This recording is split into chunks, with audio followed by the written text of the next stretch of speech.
Anterina ny raba mba ampirarintso antsika tompolasy tompovavy amin'izao fandarana miara-manonja MBS radio mada izao, na isika eto Madagasikara na isika any ampitan'ny ranomasina dia ananterana an'izay arahaba mba ampirarintso izay. Isaorana ihany koa ny nahary satria raha tsy izy tsy afaka miona amin'ny alalan'ny feo sy ny sary isika mianakavy amin'izao miara-manonja MBS radio mada izao. Eto dia ambara amintsika dian'izao zany fa dia lafik-hevitra maro no resahana eto, toy ny mahazatra ihany moa zany fa tsy dia hoe misy zavatra vaovao akory izay hoe firesahana lafik-hevitra izay. Lafik-hevitra izay momba ny toe-karena sosialy, fifandraisana amin'ny any ivelany, ny fiainantsika isan'andro isan'andro ho resahana eto izay, ary ao anatin'izany no hitondrana fanazavana sy fanadiadiana maro lafy mba ahatonga antsika mba tsy ho tompo-trano miono amin'ny fiainantsika mianakavy. Ampatsahivina foana fa maro ny zavatra tsy fantatsika, mety hoe noho ny antony maro no mahatonga antsika tsy hahafantatra an'izany,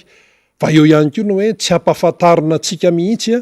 ny zavatra izay tokony ho fantatra zany. Ny eny fa na dia ny fiainana ato anatiny eto Madagasikara ary maro ny tsy fantatsika, ary ny miara-manonja dia mampafantatra an'izany, mitondra famakafakana sy velan-kevitra manoloana n'ireny toe-javatra ireny, na toe-karena na politika na sosialy na fiainana isan'andro isan'andro dia izay no resahana eto. Dia eo ihany koa moa zany ny mpisehatra, eo ny namana Faniry Razafy, mbola ho avy eo izy dia eo ihany koa ny olona hafa izay hiakatra eto amin'ny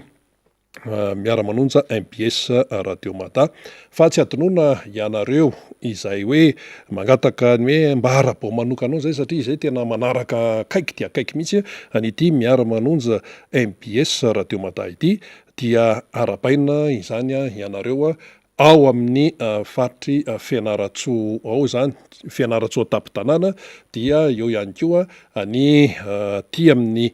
manodidina ny tanàna ny Fianarantsoa, izay maro dia maro nareo no manaraka an'ity fandarana ity. Tsy adinoina ihany koa ianareo Mahajanga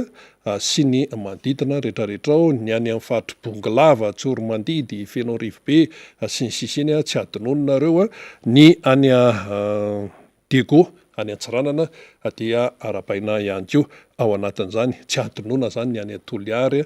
sy ny amin'ny toerana hafa ihany koa, ny amin'iny faritra Atsimo Atsinanana iny izay fantatry Tabera Kristian tsara, izany ny faritra Atsimo Atsinanana zany, dia arabaina daholo isika mianakavy tsy ankanavaka amin'izao fiarahantsika izao. Ny anomboantsika azy aloha ny hoe zavatra tena anisan'ny nosongadina atao anatin'ny 4 ora dia misy moa zany toy ny mahazatra ny filan-kevitra eo anivon'ny fitondrana zany, fitondram-panjakana amin'ny fahefana mpanantanteraka no tiana tenenina amin'izay. Dia anisan'ny tena hoe voamarika tao anatin'ny izay filan-kevitra izay ny momba ny resaka vaksiny. Vaksiny zany iarovan-tena, vaksiny iarovan-tena amin'ny Covid. Moka aloha tsy adinointsika fa mbola miaina ao anatin'ny Covid isika eto Madagasikara, toy ny firenena maro maneran-tany. Mbola tsy vita io resaka io, fa mbola mitohy io, fa mety hoe adinodino le izy sy mety hoe variana isika amin'ny adi-piainana sy ny fiatrehana fiainana, fa ny Covid dia mbola misy, mbola nisy maty raha ny tatitra tamin'ny herinandro teo zao no raisina, dia mbola nisy namony ainy, dia mbola misy ny forme grave. Na dia eo aza ny fisian'ny vaksiny, fa zao kosa raha hoe ny tarehimarika aloha zany izay navoaka ny tompona andraikitra dia hita hoe nisy fidinany le tratran'ilay aretina, fa na izany na tsy zany dia mbola mitoetra eto Madagasikara tarehimarika izay hoe azo tamin'ny alalan'ny tarehimarika ny amin'ireny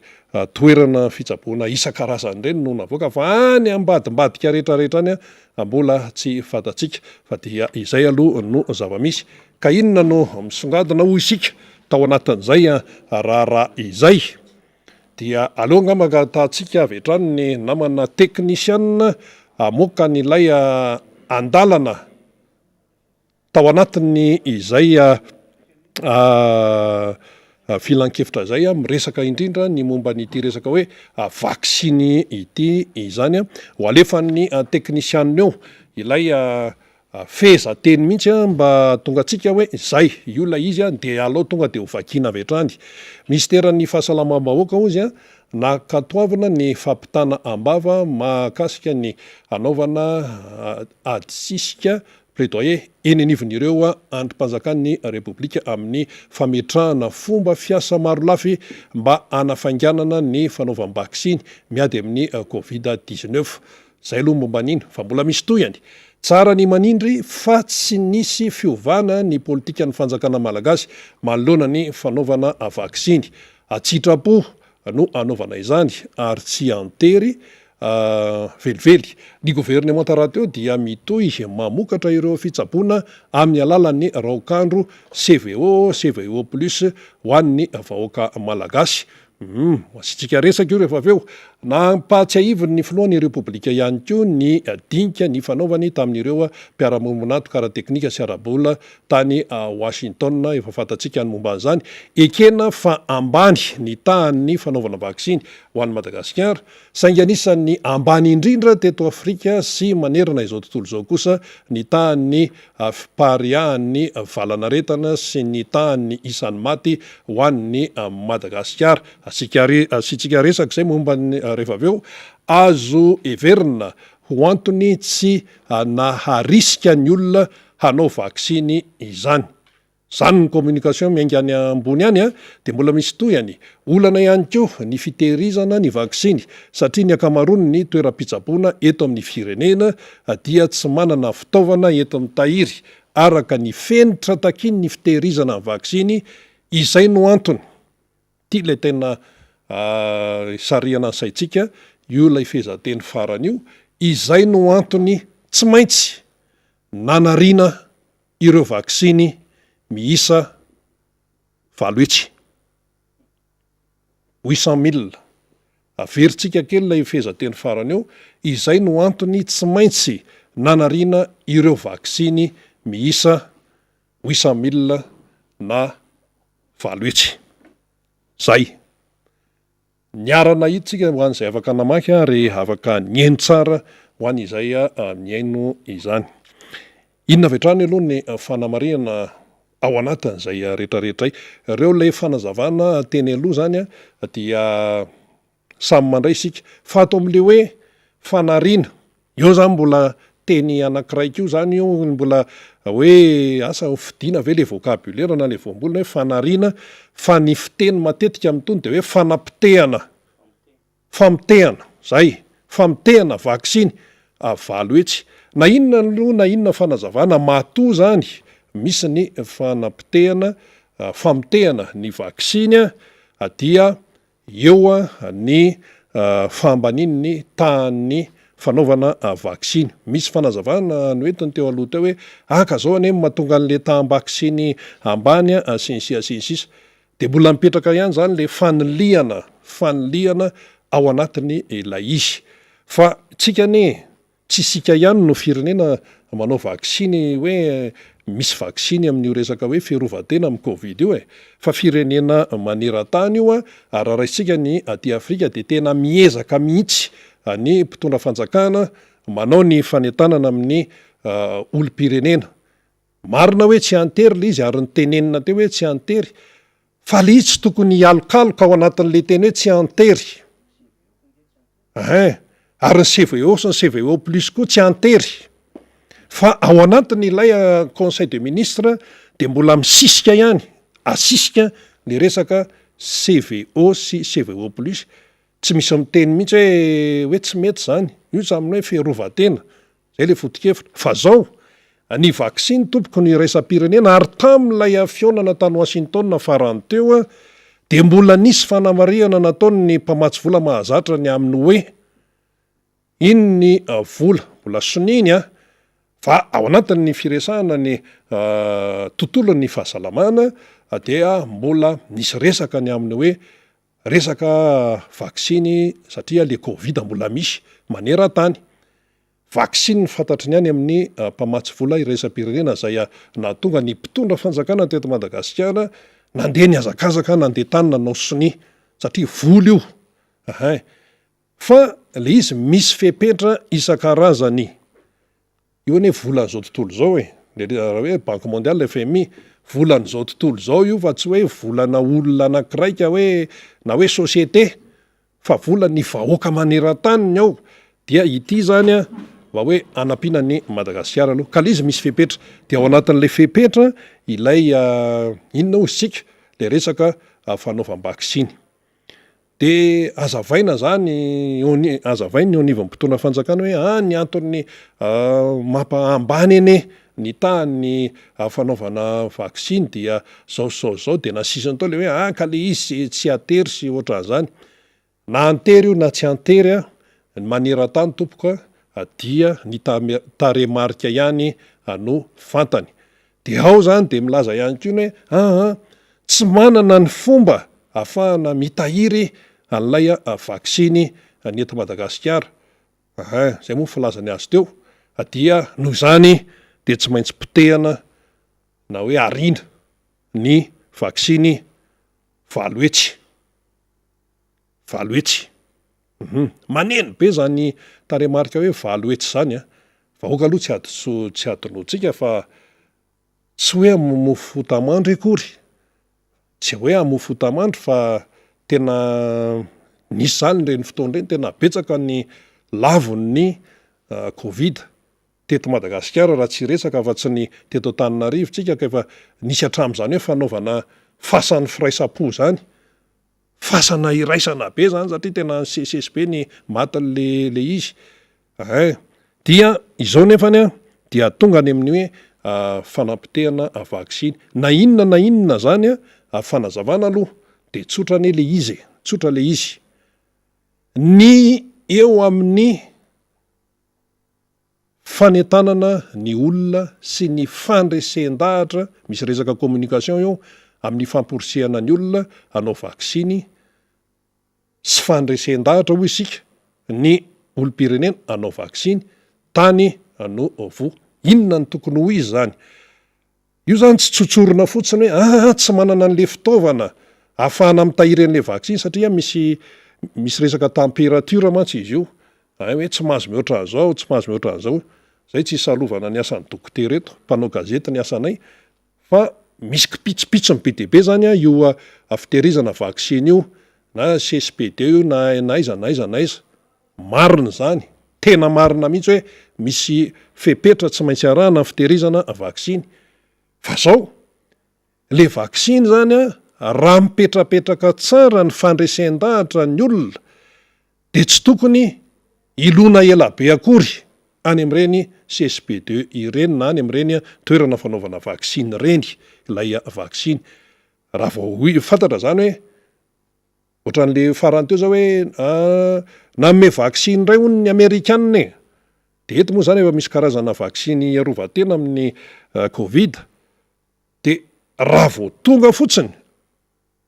raha ny tokony ho izy zany raha vao tonga fotsiny any amin'ireny le toerany reny le CSPD sy ny toerana fanaovam-baksiny reny vaksiny reny raha ny lozika zany ka hoe mipetrapetraka tsara ny fanentanana ny olona de miazakazaka ny olona manao vaksiny ary ao anatin'ny andro vitsivitsy de tena hita hoe tokony hoe tsy maharaka ny fanaovana vaksiny fa inona ny zava-misy mangina be eny amin'ny toerana fanaovana vaksiny fiarovatena amin'ny covid de le vaksiny efany janonao tsy azo atao mihitsy hoe périmé koa satria misy fotoanany zany ny fitazonana an'ireny fa tsy hoe ao de afaka hoe ampiasaina foana fa mivadika zava-doza indray raha ohatra hoe efa lany daty no hoe vaksiny ampiasaina fa misy fepetra amin'ny atsipiriany précis ireny vaksiny ireny ka le izy tsy tokony hoe tsotsorona fotsiny hoe isika tsy manana toerana ahafahana mitahiry an'ireny hoe manaraka ny tena fepetra takiny ny resaka medicine moa zany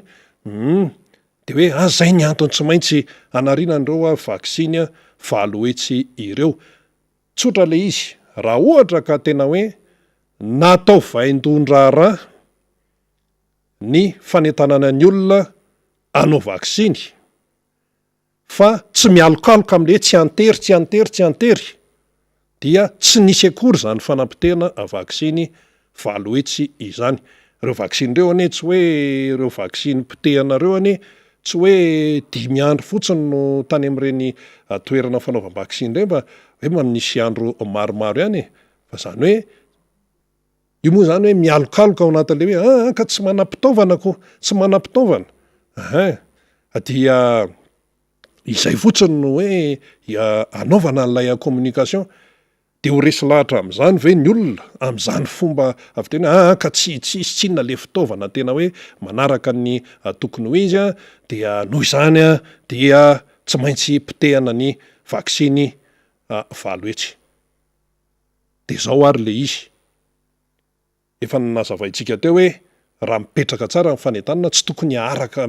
hoe tsy maraka ny fanaovana vaksiny raha ny eto Madagasikara ary voaporofo mihitsy zany atao amin'ny taremarika ato taremarika zay anavoaka ny sehatra raisam-pirenena amin'ny taux de vaccination iarovatena amin'ny Covid raha ho an'ny Madagasikara tamin'ny 1 mars 2020 sy 2021 raha ny vaksiny ozy izy vita vaksiny complet zany zay moa filazany azy vaksiny complet dia 3.9 fotsiny ny eto Madagasikara. Ary raha hoe vita vaksiny dôzy anankiray fotsiny dia eo amin'ny 4.3 ny malagasy navita azy. Tsy zay ny namorona zany, tsy zany namorona zany na ny tato amin'ny MBS na ny tato amin'ny radio Matany namorona zany fa taremarika zay navoaka ny sehatra iraisam-pirenena ary io taux de vaccination tompoko dia avoakan'ny olona foana isam-pirenena mihitsy io moa tsy voatanisantsika eto hoe raha ho tanysaina eto hoe zao ny taux de vaccination tany amin'ny firenena zao na firenena zao ho ariva eto ny andro fa raha io zany no jerena de tena ambany le izy. De ny antsika eto tsotsorona fotsiny hoe ka le fitaovana tsinona tsisy am'le fitehirizana azy de zay no tsy maintsy anampitehana an'le vaksiny. Ka tsy adinotsika fa ny vaksiny dia fiarovana zany hoe rehefa tsy voaro le olona raha ohatra izy zany hoe manana an'le toe-tena marefo ohatra hoe zay no raisitsika tsy hoe isalovana ny asan'ny dokotera fa ny dokotera no mahay an'zany ajaina tsara mihitsy ny asan'ny dokotera fa ny antsika moa eto fandarana fanazavana akapobeny ny le izy zany de hoe miaro vaksiny ka raha olona tokony voaro zany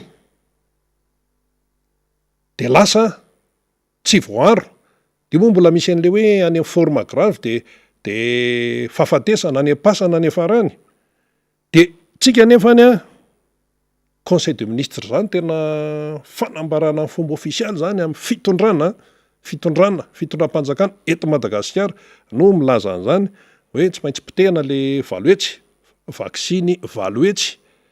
dia mahiritra eto zany hoe raha misy olona valoetsy zany tokony ho voaro dia pitehana ilay izy zany hoe misy olona valoetsy zany tsy voaro am'lay vaksiny satria le vaksiny teo zany dia tsy maintsy arina na pitehana na tsy azo ampiasaina zay vocabulaire ilazantsika azy. Ary ty tsy vao zao nisy fanampitehana vaksiny teto Madagasikara raha vaksiny hoe rovatena amin'ny Covid zany efa nisy ary izay zavatra de efa tenenina na hatramina mpanao gazety vahiny ara nyteny an'izay de tena hoe mamoly volo mihitsy zany ny tena satria fiarovana ain'olombelona ny vaksiny fiarovana ain'olombelona nefa ny antsika dia atao hoe mandeha fotsiny ka zay tsy manana an'le fitaovana ahafahana mitahiry an'le izy de noho izany dia tsy maintsy arina le izy valoetsy de milamina am'zany ny toetsainy zay ny sainy zay tompon'andraikitra isan-karazany ihany. Zay aloha raha maha olo-pirenena dia tonga de tsoronety mihitsy hoe tena malahelo mihitsy tena maheno ny toe-javatra ohatran'io a tena malahelo mihitsy satria izy tio a ain'olombelona satria moa zany tam'ireny hoe na ny fanesesy reny ny olona matin'ny covid tena tsy hoe mamofo fotamandro a raha hoe ny olona akaiky anay zao a tena hoe misy ny fianakaviana, misy ny mpiaramonina, misy ny mpiara-miasa, misy ny mpiara-vavaka, nisy laviny covid daholo zany de tsapany tena mihitsy zany ny tena hoe mahenjana an'le izy misy reny mpianakaviana lavo ray mpianakaviana mbola misy tanora voahiatrena ara lavon'le covid tam'ireny zany ary lizy mbola misy tena hoe enjana be mampalahelo ilay toe-javatra kanefa ny eto amintsika dia atao hoe tsotsorona fotsiny amin'ny ka le izy tsisy fitaovana tsinona koinona ary no atao eo de mba miezaka ka le ezaka koa amin'ny CVO amin'ny zany hoe fiarovan-teny zany araka ny tenen'ilay conseil de ministre zany io tsisy miteny mihitsy hoe ratsy na zao na zao raha hoe resaka CVO efa io izy io afa ato am'le resaka vaksiny no tena hoe tiana amafisina amin'izy ka zay aloha zany eto amma hoe mpiserasera de ny anay aloha zany efa fantatrareo tsara ny foto-kevitra momba nyty resaka ady amin'ny covid ty fa dia izay de miteny hoe vaksiny de asa zao ahoana indray zany zao ny réaction ny any ivelany any momba ny hoe fanampitehana vaksiny valoetsy eto amin'ny Madagasikara ity satria de tsorony ilay atao hoe fanazavanana le argument zany no entina nanazava n'lay fanampitehana vaksiny valoetsy dia aloha tonga de tsiny hoe tsy maharesy lahatra mihitsy le fanazavana fa ny tena zany de hoe vokatry ny tsy tena fanaovana araka ny tokony ho izy ny fandraisen-dahatra ny olona anao vaksiny efa nandritra ny fotoana lava no mahatonga ny olona tsy mandeha manao vaksiny profon'izany le taremarika teo voatelo faingo valo fotsiny isanjato na vita vaksiny complet raha ny teto Madagasikara tsy misy 5 isanjato akory nefa tsika 27 millions 28 millions de ahoana koa zany nefa isika tsy miteniny mpamatsy vola hoe le vaksiny anisan'ny fepetra io raha miresaka fahasalamana ijerevanay anareo de io zany zao vo vita nytoany asiny taonina de manapotika vaksiny aty Madagasikara de ahoana ary zany hoy isika de ahoana zany dia anjarantsika moa zany no misaintsaina momba an'izay fa tena hoe manahirana lay toetra raha namana faniry Razafy Manantany miarabanao tonga eto amin'ny miara-monja MBS Radio Mada mbola misy moa ny mpisehatra zany rehefa avy eo dia omenanao avy hatrany ny sehatra fa ny antony nanokafana azy aloha zany dia iny resaka hoe fanampitehana vaksiny valoetsy iny zay nambara teo anivon'ny filan-kevitry ny ministra Yenere de miarabandrena miaraban'ny teknisiana isika ampijery sy piano marobe zay mifandray aminay amin'ny alalan'ny feo sy ny sary amin'izao maraina ny alakamisy rina fa 1 volana avrily itsika zava-dehibe tokoa ny fanambaranao teo sy ny fanazava-kevitra momba n'iny filakevitry ny ministra iny aza mihevitra atsika fa tsy ho fantatry ny sehatra resam-pirenena izany satria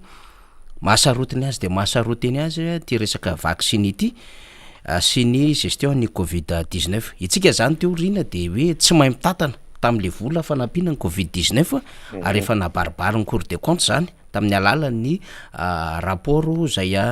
nataon'ny cour des comptes taorina ndreo fitsiriana audit zay nataon'izy ireo tsy ty valoetsy na 800 000 ty ihany efa nipotehana fa talohan'ity de efa nisy nipotehana ary isika tamin'ny fiara-miasa tamin'ny banque mondiale teo aloha zay nisy mifanarahana fiara-miasa zay ny fiarahantsika tamin'ny ida zay nahazoantsika n'le vola 700 tapitrisa mahery de 100 tapitrisa tam'ireo de hoe vola hividianantsika vaksiny ary ankoatran'izay de nisy firenena zay nanome vaksiny atsika ohatra ny Sinoa de nanome ny Sinopharm ny amerikana dia namehany Pfizer angamby izay raha sy diso ny frantsay moa zany Moderna ny anazy fa iny nijanona tany amin'ny masovo iny zany satria karazany efatra ny vaccine tonga teto amintsika ny AstraZeneca, ny Pfizer, ny Johnson iny avy any amin'ny amerikana ihany koa iny dia ny Sinopharm zany de eto zany ny fanontaniana mipetraka hoe izy am'ireo vaccine zay voalaza fa 800 000 reo no narina iny manko le voambolana tena mila saina tsika rehefa mamaky zavatra de mila fantaritsika daholo rehefa avy eo azao de hitondra fanazava-kevitra amintsika hoe misy fomba fiteny zay zava-dehibe amin'ny lafiny fifandraisana communication ka raha miteny izy hoe narina mangataka ny namany technicien namerina kely resaka an'le izy eo zava-dehibe no ahafahana mandray an'izay afa le hoe nompotena raha iny narina iny dia ny fiatraikany iny eo amin'ny lafiny maha-olombelona so de isy ikitika andray iny zay manko ny tsy maintsy anapotehana azy so de isy ampiasa satria sady efa lany daty le izy no tsy tokony ho aparitaka intsony zany satria ain'olombelona de lasa mivadika zavatra hafa le izy zay ny anton'le hoe fanapotehana ny tokony anao fa tsy fanarina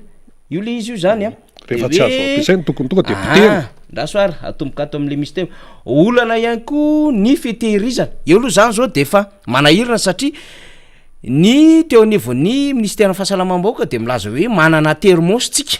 ahafahana mitahiry am'ireo karazam-vaksiny manana fitaovana an'izany tsika eto am'izay zany tsika gaga maheno le olana ihany koa ny fitehirizana ny vaksiny satria ny akamaroany toera-potsabona eo zany le CSB io zany satria miparitaka ny CSB le izy de izay angamba ny antony mahatonga le tsika ny azo an'le famatsimbola tany am-banky mondial la mikasika an'le hoe mba hanana an'le kalitao an'ilay fitaovana ilaina am'le fitsaboana de verina zany fa tokony dotena am'ilay fitehirizam-vaksiny le hoe manahirana ozy izy ny fitehirizana ny vaksiny satria ny akamaroany toera-pitsaboana eto amin'ny firenena dia tsy manana fitaovana ento mitahiry araky mifenitra takiny ny fitehirizana ny vaksiny zay zany le motif de zay anton'izay tsy maintsy nanarina ito zany solonareo amin'ny conseil des ministres ty fomba fiteny ty azarina io vaksiny 800 000 io fa raha ohatra io arina de misy mandray any am'izay toerana narinareo azy any na eo amin'ny lafiny ekôlôzika ary na eo amin'ny lafiny fotsiny fitsinjovana amin'ny maha-olona de tsy mety io fomba fiteny io fa vaksiny tompoko de potehana fa tsy azo tehirizina na arina io fa tsy ilozan'izay malagasy any amin'ny toerana misy azy io de hitsipona andray de mety isy ampiasa any am'izay fomba ampiasany azy kanefa mety efolany daty de hiteraka fahavoazana amin'ny olona zay mety ampiasa azy na manandraka andran-javatra any am'izay toerana misy azy any zany zava-dehibe ny tenenirina teo hoe fanapotehana ny tokony izy fa tsy hoe narina zay zany mila hita zay amina communication zany zavatray fa na izanaty zany zavatra resantsika rina de hoe mazava be ny teny David Malpass rehefa niona tamin'ny délégation malagasy nenazy de tsotra mamena an'ity volo ty zahay fa apetraka mazava ny resaka responsabilité sy ny redevabilité makany anivon'ny vahoaka ny fitsinjovana amin'ny vahoaka am'ireo vola zay omena indrindrandrindra mitsinjo ny lafiny mahaolona mba tena ho tonga isy fiatraikany satria zay nge ny tabatabainy rehetra teto de hoe tsisy fiatraikany tsy tonga any ambilaninay mihitsiny le fanampiana le trosa ho an'ny Madagasikara fa faharoa de hoe ako angarahara zany mangarahara zany de fomba fiampaisana an'le vola de tsy misy ny népotisme tsy misy ny favoritisme tsy misy ny conflit d'intérêt tsy misy ny famezana marché ho an'ny akamakama zay voafony tao anatin'le népotisme favoritisme conflit d'intérêt na ny abit pouvoir amin'ny fampiasana an'ireo vola reo na vola zay azotsika mazava ligne de crédit hoe tiany tokony ampiasana azy araky ny fifanovatsony zay mbola misy processus hafany am'zany ny ahafahana midébloquer sy midekese an'le vola fa rehefa avy eo avadika amin'ny alalan'ny hafa ohatra tam'izay sy teo ny covid-19 roapolo sy roa arivo sarotsika tsara indrina ity le lalan'le vola le 400 millions de dollars na 500 millions de dollars satria efa tonga tam'izay le abean'le volatsika fa misy nalefa tany amin'ny CUA nisy nalefa tany amina organisme aratasy hafa misy navadika zavatra hafa de le fanjakana zany mahita an'izay zay nge le adevitra be ascenseur iny sisisy be da be ny adevitra tam'izany fotoanandro zany tsy valaparantsika zay fa raha ohatra za mazavy ty hoe resaka fambolena, angovo, lalana, fanabiazana, fahasalamana, rano fisotro madio de tokony mandeha am'izay lalan'izay le vola satria zay no antony namoahany teo anivo ny banque mondiale sy ny FMI fa ny banque mondiale aloha zany le nanaovatsonina zay zany lay teo eo amin'ny 539 teo eo izay riny akoatran'le 400 millions de dollars de misy ndray le centaine millions de dollars 534 misy 100 millions de dollars mahery ho an'ny tontolo iainana sy le résilience na population na hoe misy fiatrehana ny ponina moa zany io mbola ho azavaiko amintsika ny tena zavatra tiany fanjakana ho resahana anatin'io zavatra io zany PNR le 415 millions de dollars de zay lalan'izay zany tokony mazava satria manao an'le poste cyclonique tsika zany hoe laya ady taorinany fandalovany rivodoza de reto daholo ny ampiasaina an'le voly satria itsika nangataka nanao mimi teo am'seritra raisam-pirenena ka rehefa manao mimi ianao de mazava ny hoe reto ny ampiasainareo le vola fa tsisy vola ho arin'ny banque mondiale fotsiny am'izay tsotra ny vaccine io ko avarina fotsiny de zay le izy satria raha ohatra zany côté tsika ireto ve tafiditra atao anatin'le fanomezana fotsiny reto le 800 000 vaccine reto zay ampitehana zany dose zany narina fa tsy nipotehana de iny reo ve le fanomezana fotsiny sa reo le tafiditra atao anatin'le vola zay hoe azotsika zay tsy maintsy hividianana vaccine ka tsy nitenena le netrehana nylay covid-19 na le poste covid rehefa miteny poste manko de aorina dikan'izay poste covid poste cyclonique taorina ny fandalovany covid na taorina ny fandalovany rivodoza ao tsaratsika am'izay de zay mila fantatry ny rehetra hoe lay ny mena maimaimpona io sa lay ny vidina fa na lay ny mena maimaimpona na le vidina de vola daholo nanamboara anazy manodidina eo amin'ny 3 dollars eo ny vaccine anankiray ka raha ohatra zany raisitsika ty hoe 800 000 ty de any amin'ny 3 fois 8 24 2400 000 dollars de raha zay zany ny avadikitsika ariary sy FMG mety tonga any amin'ny 44 milliards de FMG zany zay zany narina efa misy olona tokony ho voary de nefa tsarotsika tsara mihitsy rina zay le izy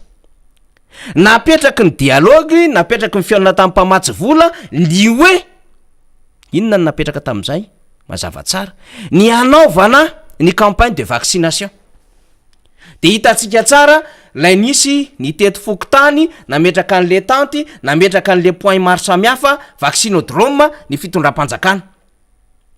ary nitsindriny ny mpamatsy vola mihitsy ny hoe manaovanareo mobilisation sy sensibilisation ny FMI sy ny banque mondiale matetika rehefa nanao évaluation teto Madagasikara de nyresaka an'izay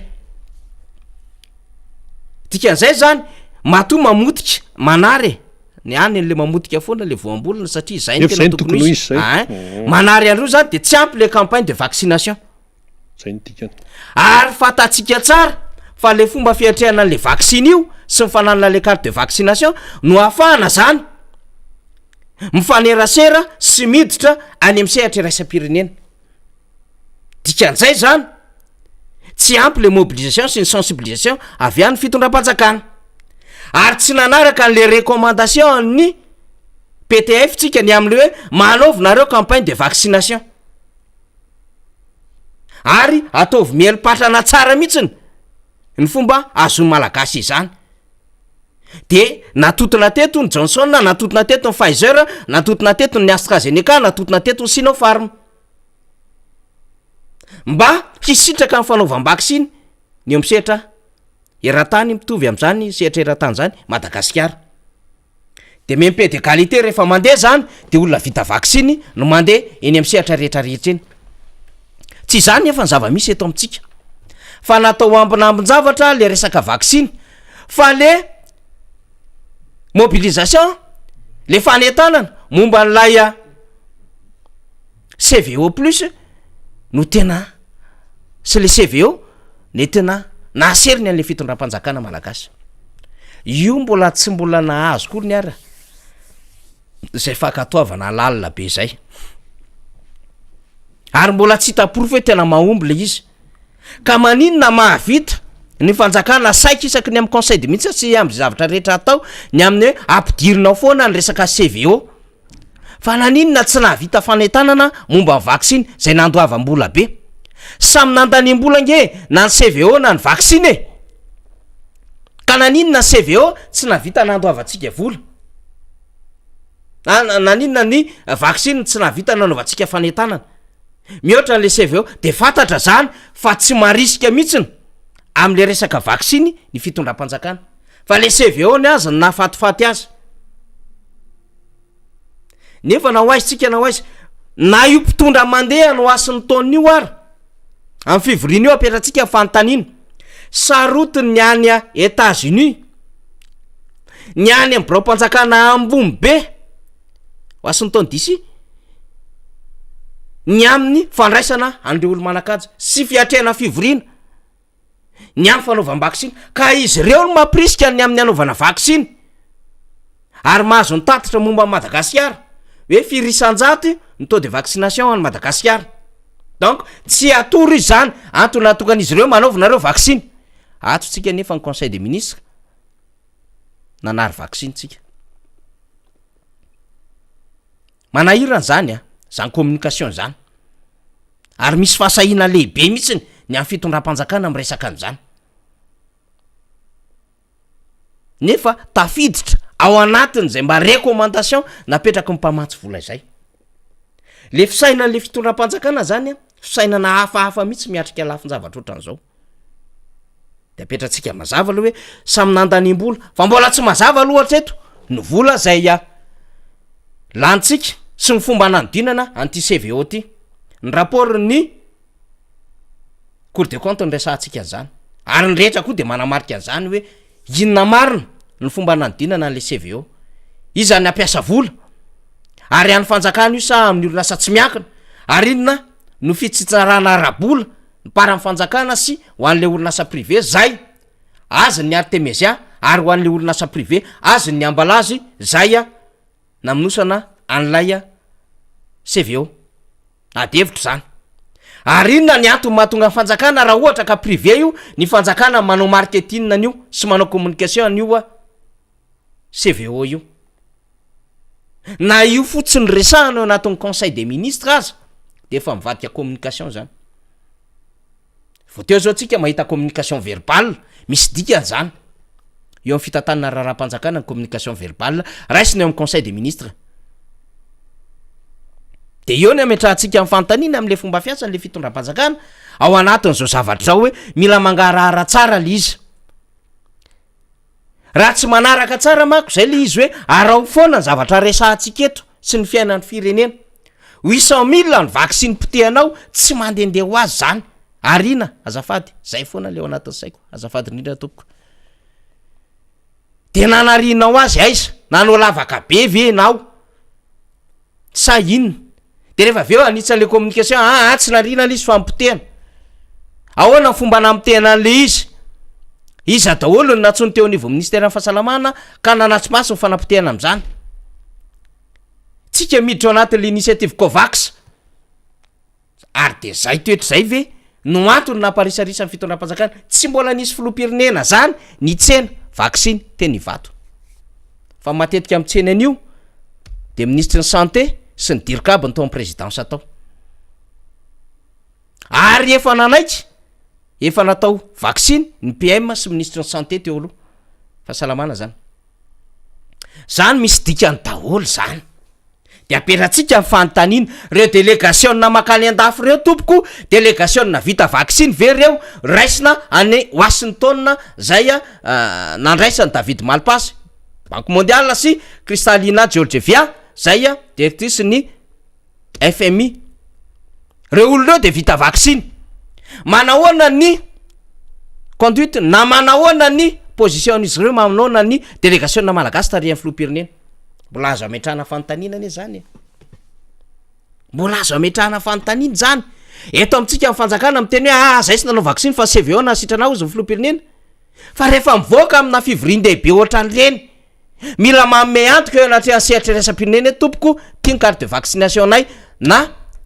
mazo manome toky anareo efa natao vaksiny tsy malala CVO ny olonany tsy malala CVO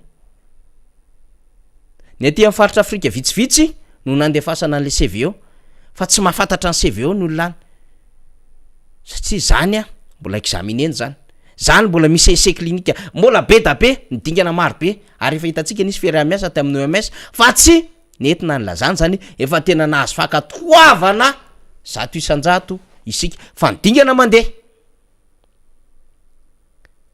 de zay fomba fiasa zay zany no pitseritsika anatin'izao adevitra zao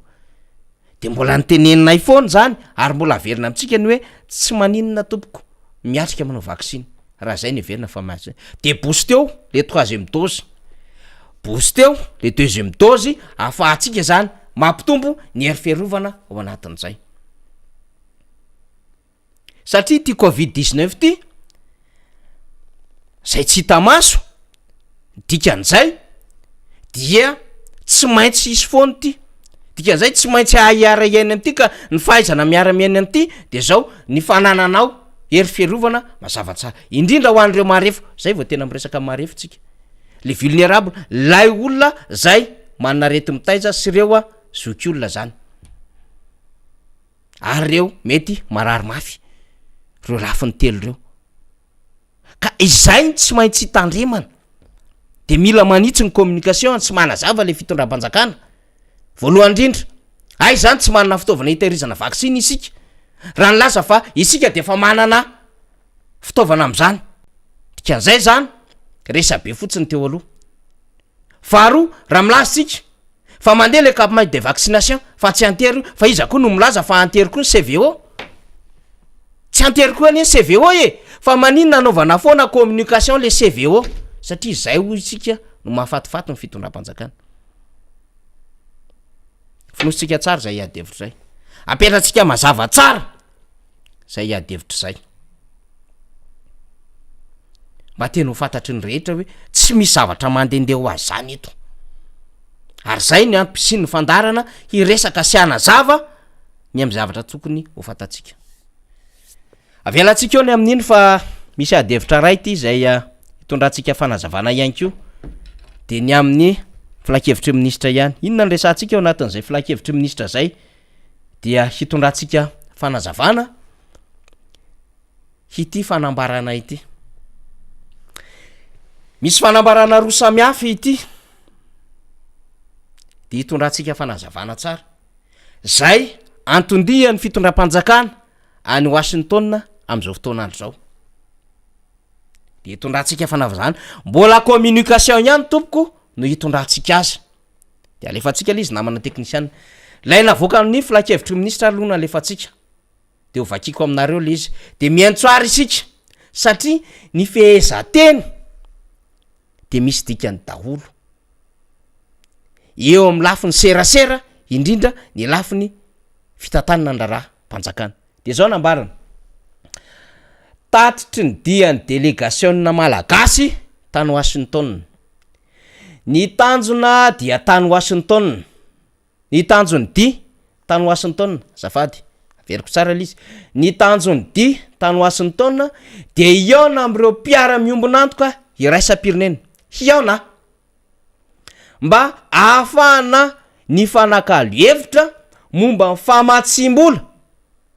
sy ny fanatanterahana ny PNR ny PNR dia plan national de redressement drafim-panarenana nasionaly na drafitra nasionaly fanarenana fomba fiten'ny fanjakana azy daholo zany fa teo am'le era niova tamy voalohany izy reconstruction zao izy novainy redressement de eto izy natao amy PNR tokory le izy de averiko tsara zany ny fanakalo hevitra momba ny famatsim-bola sy ny fanatanterahana ny PNR ary nanaovana aso ny fifanaraha-piara-miasa amin'ny fanarenana ny Madagasikara tazomitsika io fa ilaitsika io rehefa avy eo nanaovana aso ny fifanaraha-piara-miasa amin'ny fanarenana any Madagasikara de misy ilaina am'le plan national de redressement zany na drafim-panarenana nasionaly de eto am'izay ary sambany teo amin'ny tantarany Bretton Woods no nisy mpitarika ireo vondrona roa lehibe dia ny banky iraisam-pirenena sy ny FMI niaraka nandray filoham-pirenena voninahitra lehibe ho an'ny Madagasikara izany ary mariky ny fanaovana ny fahatokisana eo amin'ny telotota zay le izy akatsika tiana mana teknisiana fa iverina andray a fanambarana farantsika rehefa avy eo fa avoakay le anankiray ino ny conseil des ministres omaly iny a de ty am'izay tao amin'ny compte Twitter an'Andriamatoa Iany Rajoelina ty tao amin'ny compte Twitter an'Andriamatoa Iany Rajoelina ty tambadiko nomaly ty afaka omaly zany hitatsika io Iany Rajoelina de zao ny soratana une grande première dans l'histoire de Bretton Woods rencontre fructueuse avec David Malpass WBG na Banque mondiale andikan'io et ka Georgieva io le Kristalina Georgieva io le teratany bulgare io a zay a DG ny FMI à Washington DC zay ndresany eo une grande première ozy izy dans l'histoire de Bretton Woods rencontre fructueuse avec David Malpass WBG et ka Georgieva à Washington DC. Madagascar est honoré du soutien et de l'accompagnement de la Banque mondiale et IMF, FMI News pour son développement et dans ses ambitions d'émergence. Iverenkely le fanambarana conseil des ministres namana technicien une grande première dans l'histoire de Bretton Woods rencontre fructueuse ito le ndresana samba ny teo amin'ny tantarany Bretton Woods no nisy mpitarika ireo vondrona roa lehibe dia ny banque raisam-pirenena sy ny FMI niaraka nandray filoham-pirenena eto am'izay le izy zany zao nyresantsika empolo taona nitsanganany zany Banque mondiale sy FMI zany taorianany deuxième guerre mondiale de nitsangana ny SDN Société des Nations de ny SDN niova ONU de Nations Unies zany de nanana ny branche marobe zany Nations Unies zany na ny firenena mpikambana de anisany ao anatiny ny Banque mondiale sy ny FMI efa andray empolo taona zany nitsanganany zany sampana mpamatsy vola iraisam-pirenena zany na banky iraisam-pirenena sy ny tahirim-bola iraisam-pirenena zany ary manana ny fobe fiasany zany de le filoham-pirenena malagasy aty amin'ny tamy mareso sy mahantra indrindra satria mieritreritra fa tsy mahay communication satria mieritreritra fa tsy de mivaky loha am'ilay communication avoaka anatin'ny Twitter sy ny conseil des ministres amba le voaka malagasy de mametraka angeza be nasongadiny fa sambany Bretton Woods ny refesiny eo nandray filoham-pirenena de zao ny resahany averenkely na mana technicien le tao amin'ny Twitter zao ny resahany tao am'le Twitter am'le rencontre io izy io rencontre fructueuse izy avec David Malpass et Georgieva zany hoe fianana nisy fahombiazana na azombokatsoa zay ny tena dikan'io fructueuse io le fianana na tambokatsoa fa iza no mitady iza nangataka an'le fianana zay nge le communication nataon'le mpitondra teny flou sy lay directeur en communication présidence tsy niconvoquentsika ozy izy fe tsika nangataka fianana de izy no miteny ato hoe rencontre fructueuse vokatra fianana intambokatsoa lehibe indrindra isika nefa no mitady de verinao ve eo amin'ny lafiny forme fa ny Banque mondiale sy ny FMI no nisahirana an'le fianana izy no nigainy zavatra ao anatin'izany nefa ianao no nitady fianana taminy izy no mampindram-bola aminao ianao no mangata-bola manao mimi amin'ny Banque mondiale sy ny FMI de ianao no miteny fa rencontre fructueuse de ianao no miteny ato anatin'ny communication sambany teo amin'ny tantara efa nandray filoham-pirenena foana reo ary matetika de zao mahatoko mpiara-miasa amin'ny Banque mondiale sy ny FMI zay nge nydika mission d'évaluation ie zay ny resaka fifanarahana fiara-miasa misy ny protocole d'accord ary ny vokatry ny fahatokisa amin'ny Banque mondiale sy ny FMI atsika hatram'izay no nahazona le hoe point d'achèvement efa nahazo an'izany Madagasikara tamin'ny andron'Andriamatoa Deratsiraka sy Andriamatoa Marc Ravalomanana efa tonga tamintsika teto ry sy tadidiko ny anarany rina fa ohatrany hoe David Walkerson nangamby izay raha sy diso Walkerson tonga teto Madagasikara ny président Banque mondiale efa tonga teto ny Italie général ny FMI tonga teto zany hoe eo amin'ny lafiny ara-diplomatika misy lafiny ngezabe ny resaka déplacement raha ohatra le olona tonga ao amin'ny firenenao de matanjaka ianao zay tonga eto ny président banque mondiale directrice na DGN FMI horticoleur koa fa teto dikan'izay matanjaka ianao zany mety ny zavatra ataonao ilaina misaintéressé aminao ny bailleur de afaka misainvestir izy mahatoky izy satria nahatratra point d'achèvement ianao ny atao hoe point d'achèvement de misy teboka tratrarina amin'ny fomba fampiasana vola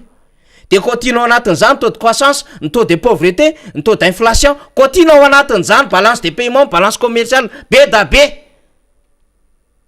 ny gestion-n'io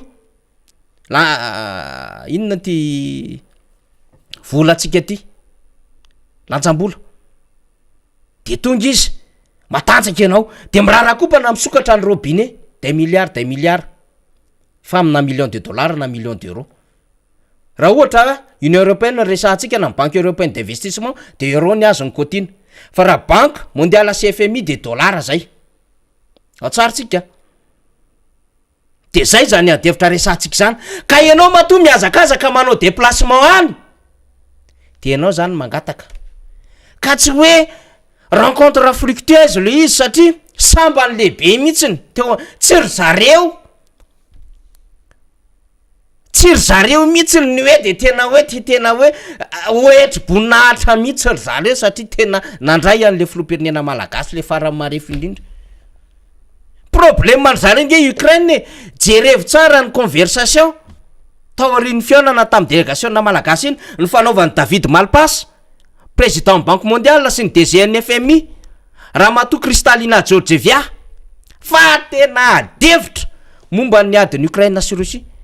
sy ny fanazavana macroéconomique nresahan'ny DGN FMI ary mesure raisiny banque mondiale ny ahafahana stabiliser ny mety hoendriky le teko arena ny fahampitena ao anatin'izao ady zao sy ao arina ny ady io de izay nandritsiny ny atsasakadiny ny adevitra amin'ny fanaovany izy mianadaty eo dikan'izay zany any azony problemany tsy Madagasikara ny azony problemany zay tenentsika hoe itsika ny mangididy otrorina de ny azakazaka en position de force le banque mondiale CFMI satria tsika mandombaravarana any fa en position de faiblesse le fitondram-panjakana malagasy d'ailleurs ity ny zavatra nyresahany 2018 tao amin'ny adevitra débat hoe ny avoloa fanaovan'ny kandidata amin'izany fotoanandro zany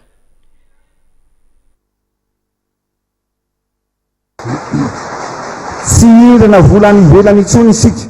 fa itsika indray ary mety apindrana ny Comore sy ny manodidina rehefa tonga amin'ny fitondrana andro rajoelona sotra tsy indrana volany ivelany itsony isika de avereny le conseil des ministres raha namana avereny ilay communiqué ny conseil des ministres de ho raisitsika lay paragraphe farany ambany zao le izy tsy resantsika tsony ny ambony zany hoe nisy ny fanaovan-tsony manokana de nahazona vola de nahazona famatsim-bola fanampony tamin'ny USAID io le aide additionnel io 25 millions de dollars io 25 millions de dollars fa zao raisitsika am'izay zany ny amafy arak' zany ny fifampitokisana am'ireo vondrona mpitatam-bola iraisam-pirenena sy ireo sampana miasa ho any fampandrosoana any Washington ny hitondra endrika vao any Madagasikara ny filohan'ny repoblika ary ny verina amin'ny toerany eo amin'ny sehatra iraisam-pirenena i Madagasikara nefa nanambara le filoha fa tsy indrana vola itsony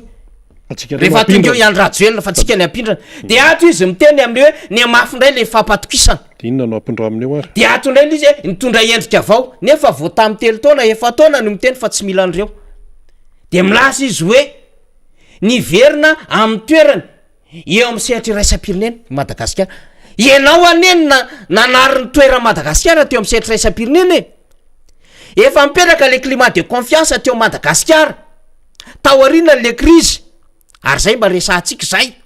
efa nisy apaisement teto nisy fifampatokisana teto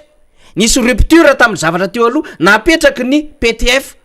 nanomboka 2015 tamin'ny fitondrana Andriamatoa Rajonary Mampiana antony nahazoantsika n'le taux de croissance 5%. Sy nahazony le hoe niveriny satria ao anatin'le ordre constitutionnel tsika de nisokatra ny robinet. Fa tsy hoe ianao tanomasin'ny taonina de milaza fa niverina eo amin'ny saitry iraisam-pirenena Madagasikara. Azafady président sans qualité oziny Nations Unies tamin'ny anao Saikikabary tamin'ny andro ny tetezamita fa afaka nahazo mipipitra ny Nations Unies tsika taoriana ny retour à l'ordre constitutionnel 2015 tany nefa miverina fampatokisana ary nisokatra ny robinet rehetrarehetra nahazoantsika fa matsimbola tamin'ireo projet zay fa natoritory tamin'ny andro ny Didier Ratsiraka sy andro président Marc Ravalomanina nisy ny le continuité de l'état ka nisokafana indray rehefa tonga teo tsika taty amin'ny 2015 ny fitondram-panjakana. Fa le vava n'le fitondram-panjakana de aty aorino telo taona izy vao manao récupération de izy ndray no miteny niverina fampatokisana nefa ity ny vava ny tao amin'ny arena de inona ny dikany satria azo famatsim-bola tsika de ity ny vava n'le mpitondra tao amin'ny arena tamin'ny 2018 ihany tawar amreo mpamatsy vola traditionnel raha mbola ireo no anteratsika raha mbola mifanapina avy any amreo firenen'ireo no antenantsika ampandrosonany Madagasikara de za milaza anareo fa na afaka na am 2030 na am 2050 na am 2060 tsy androso mihitsy i Madagasikara. De veren'ray le conseil des ministres le CDM le communiqué technicien mialatsiny amin'ny faly eo ambadika eo sy ny ekipe zao ary tsy androso mihitsy Madagasikara raha mbola ireo mpamatsy vola reo ny antoerantsika de ty ary ny sombony raisika am'izay mba hahafahana ny fanakalo-hevitra momba ny famatsim-bola sy ny fanatanterahana ny PME ary nanaovana siny ny fifanaraha-piara-miasa amin'ny fanarenana amin'ny Madagasikara. Ay mbola mila famatsim-bola ny fanarenana amin'ny Madagasikara nefa tsy androso mihitsy raha mbola miaraka am'ireo tsy toizako le sambana de zao am'izay raisiko am'izay le paragraphe fahatelo raha ohatra zany ty constitution na lalàna rina de hoe alinéa 3 raha ny fifanaovatsiny manokana ny resahana dia na 534 na 4.3 tapitrisa dollara Madagasikara ho ansehatra ny lalana sy fahasalamana na azo famatsim-bola avy amin'ny banky iraisam-pirenena mitetina 5.700 tapitrisa dollara koa isika ho fanatanterahana plan de redressement national. Io zao de efa tsy mety PRN ndray raha foeziny io fa tsy PNR mba maiza ranga manoratra nareo amin'ny présidence sy les communications gouvernement plan national de redressement fa tsy plan de redressement national. Rehefa PNR nitondrana an'le abréviation l'izy de PNR fa tsy PRN ndray tsy ngolohatsika mihitsy satria reto tsy mihevitra azo cerveau manko reto PNR zay no izy. De na azo famatsim-bola fanampiny avy amin'ny USAID Amerikana io ihany koa isika entina hanatanterahana tetikasa eo amin'ny lafiny tontolo iainana miaraka misehatra tsy miakina sy ho fanatsarana ny fahafahana miatriky ny mponina. De maninona tsy soratanao re 25 millions de dollars le vola satria ve vola kely maninona soratana le 4.3 sy 500 tapitrisa dollara maninona soratana le 5.700 tapitrisa dollara fa maninona tsy soratana le 3.10 tapitrisa dollara sy 2.10 tapitrisa dollara raha tambatra 5.20 tapitrisa dollara zany nge mauvaise foi zany na tsy fahaizana communication zany be diso be ty tatry ny conseil des ministres ty de ho an'ireo fanampiam-bola rehetra azy ireo de tsara mariana fa ny 50 isan-jato de tsy averina dikan'izay 50% ny averina azavao ary ny intérêt alainy banque mondiale sy ny hoe firy taona mamerenana andreo zany ny trosa le fanjakana dikan'izay nanazy 534 nanazy 415 nanazy 25 millions de dollars ary raha mbola omen'ny FMI androany sy rapitso sy mbola misy organisme hafa de tsy androso Madagasikara satria teny Andry Rajoelina atao amin'ny arena fa raha mbola ireo ny antoerana tsy androso Madagasikara dikan'izay fitserana ny ataon'ny sehatra iraisam-pirenena antsika fa tsisy fampandrosoana ho azo am'ireo fa tsy mijery ny fitondram-panjakana tompoko ny bailleur de fonds amin'ny relation multilatéral satria zay ny fiara-miasa ny bailleur de fonds sy ny fiara-miasa bilatéral firenena samy firenena mila haitsika daholo zany terminologie zany fa fitsinjovana ny olombelona le malagasy mahantra tsy mihinan-kanina sahirana enclavé zay nijerevan'izy ireo zay ny anton'ny famatsim-bola avoaka amin'ny banque mondiale sy ny FMI sy ny USAID zany hoe raha io mpitondra io zany tsisy raharaina an'io kizarana tsona taniko de tsy tia mifanjakana moa atao am'izany de hoe nangataka fionana fa mazava ny David Malpasy a mangarara redevabilité na responsabilité mila tonga ny vahoaka daholo reo falaisana andraikitra sy ny taberina andraikitra ary ny ady amin'ny kolokolo sy ny hoe fanaovam-bakisiny iafesganema koa maitsenjery amin'ny Madagasikara ay ny afesganema kolona miteraka tetsika iafesganema neny atsena tetsanala kely tam'izany ike mbola akora ihany grande surface tam'izany de Macro aintsenjery Madagasikara aintsenjery metsena eo analakely afesganema mandeha makany ampefy mandeha makany Vatomandry mitsangatsangana tany Sainte Marie makany Nosy Belleville tena reveny iza moa lay ambassadeur ny Grande-Bretagne le nikatona tateorina ny ambassadeur ny Grande-Bretagne i Donald iza zay moa le tena nirevy amin'ny Madagasikara mihitsy izy de lasa izy mipetraka tany itasy tany dikan'izay reo zany de mahatsapa hoe tsy arina le vahoaka malagasy fa tsy maintsy avotana fa raha n'le vava mitondra sy le tsy fahaizan'le mpitondra de efa fantatry ny sehatra resam-pirenena ka raha miteny ianao hoe rencontre fructueuse tsy any am'zareo zany fa any aminao zay nangata bola iza mahita vokatsoa am'zany le vahoaka malagasy na de nentinao niditro sara de ilaza indray anao fa mahombola izy nefa ianao milaza fa tsisy fampandrosoana azy mihitsiny amin'ny fionana am'reto mila zavainy zany mila resahany zany namanarina ny anton'izay satria inona indray le communication satria nisy consigne nandeha tany ny ampitsahivontsika rehetrarehetra sy ny vahoaka le hoe avonavim-bavana ataon'le mpitondra le tsy mila mpamatsy vola de manao communication indray hoe reo tsy mahazaka maheny fofombola mare fofombola fa iza le tsy mahazaka mare fofombola iza le mikary bola mafy anodinana le PM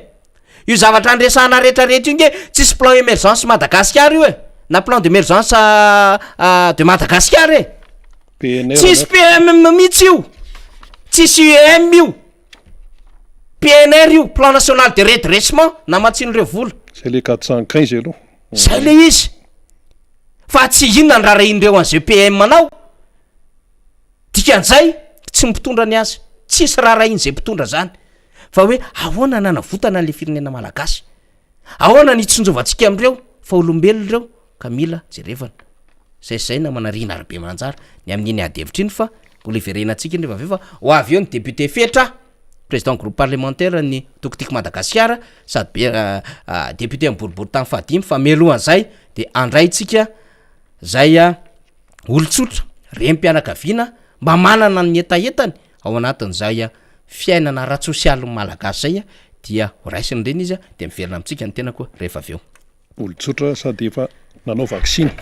ay fananao vaksiny zava-dehibe zany eny ary isoratsika fanira zava-manantany nitondra an'izay fanazavahan'zay zay mantsy le tenenina foana hoe misy zavatra any ambadimbadika any tsy fantatsika ka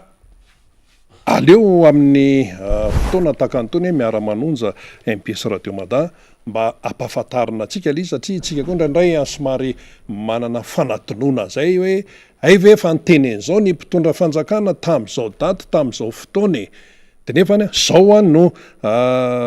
zavatra tenenindray aty aorina zany am'izao hoe volana aprily 2024 sy 2025 zao de anjara atsika no misaintsaina tsara fa ny am'tianatsika azy fotsiny raha ny miresaka hoe fiara-miasa amin'ny hoe sehatra raisam-pirenena mpamatsy vola mahazatra iny de tsotra fotsiny hoe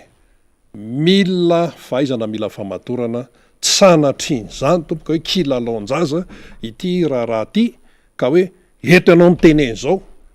de afaka taona vitsivitsy ianao anteorina de mivadika tanteraka tena manao miodina tanteraka mihitsy zany ianao de manipaka an'le zavatra nitenenina tany aloha zay le manahirana zay ary tia ny fanamariana anankiray ho an'ny olo-pirenena rehefa miresaka nirele hoe fiarah-miasa mpamatsy vola ireny dia indraindray de ataoko hoe indraindray isika olotsotra mieritreritra hoe raha avoleta be zany raha manapaizany zany tsia le izy satria ny vola izay amatsinony ny banky mondial sy ny FMI dia hoan'ny vahoaka malagasy ianao mpiandryomby io zany ianao mpanetsy io dia manana zato isanjato ahafantatra ny fandehan'ny vola fiarah-miasa amin'ny anivelany zay le izy fa tsy hoe natokana ho an'ny avaram-pianarana zany natokana ho an'ry zareo mpanao gazety zany natokana ho an'ny mpanao politika zany natokana ho an'ny paitoekareny zany natokana ho an'ny fikambanana zao zany fa aiza moa no arahanay an'zany diso be zany satria ilay vola fa ny banky mondial sy ny FMI raha ireo no raisitsika dia ny antefany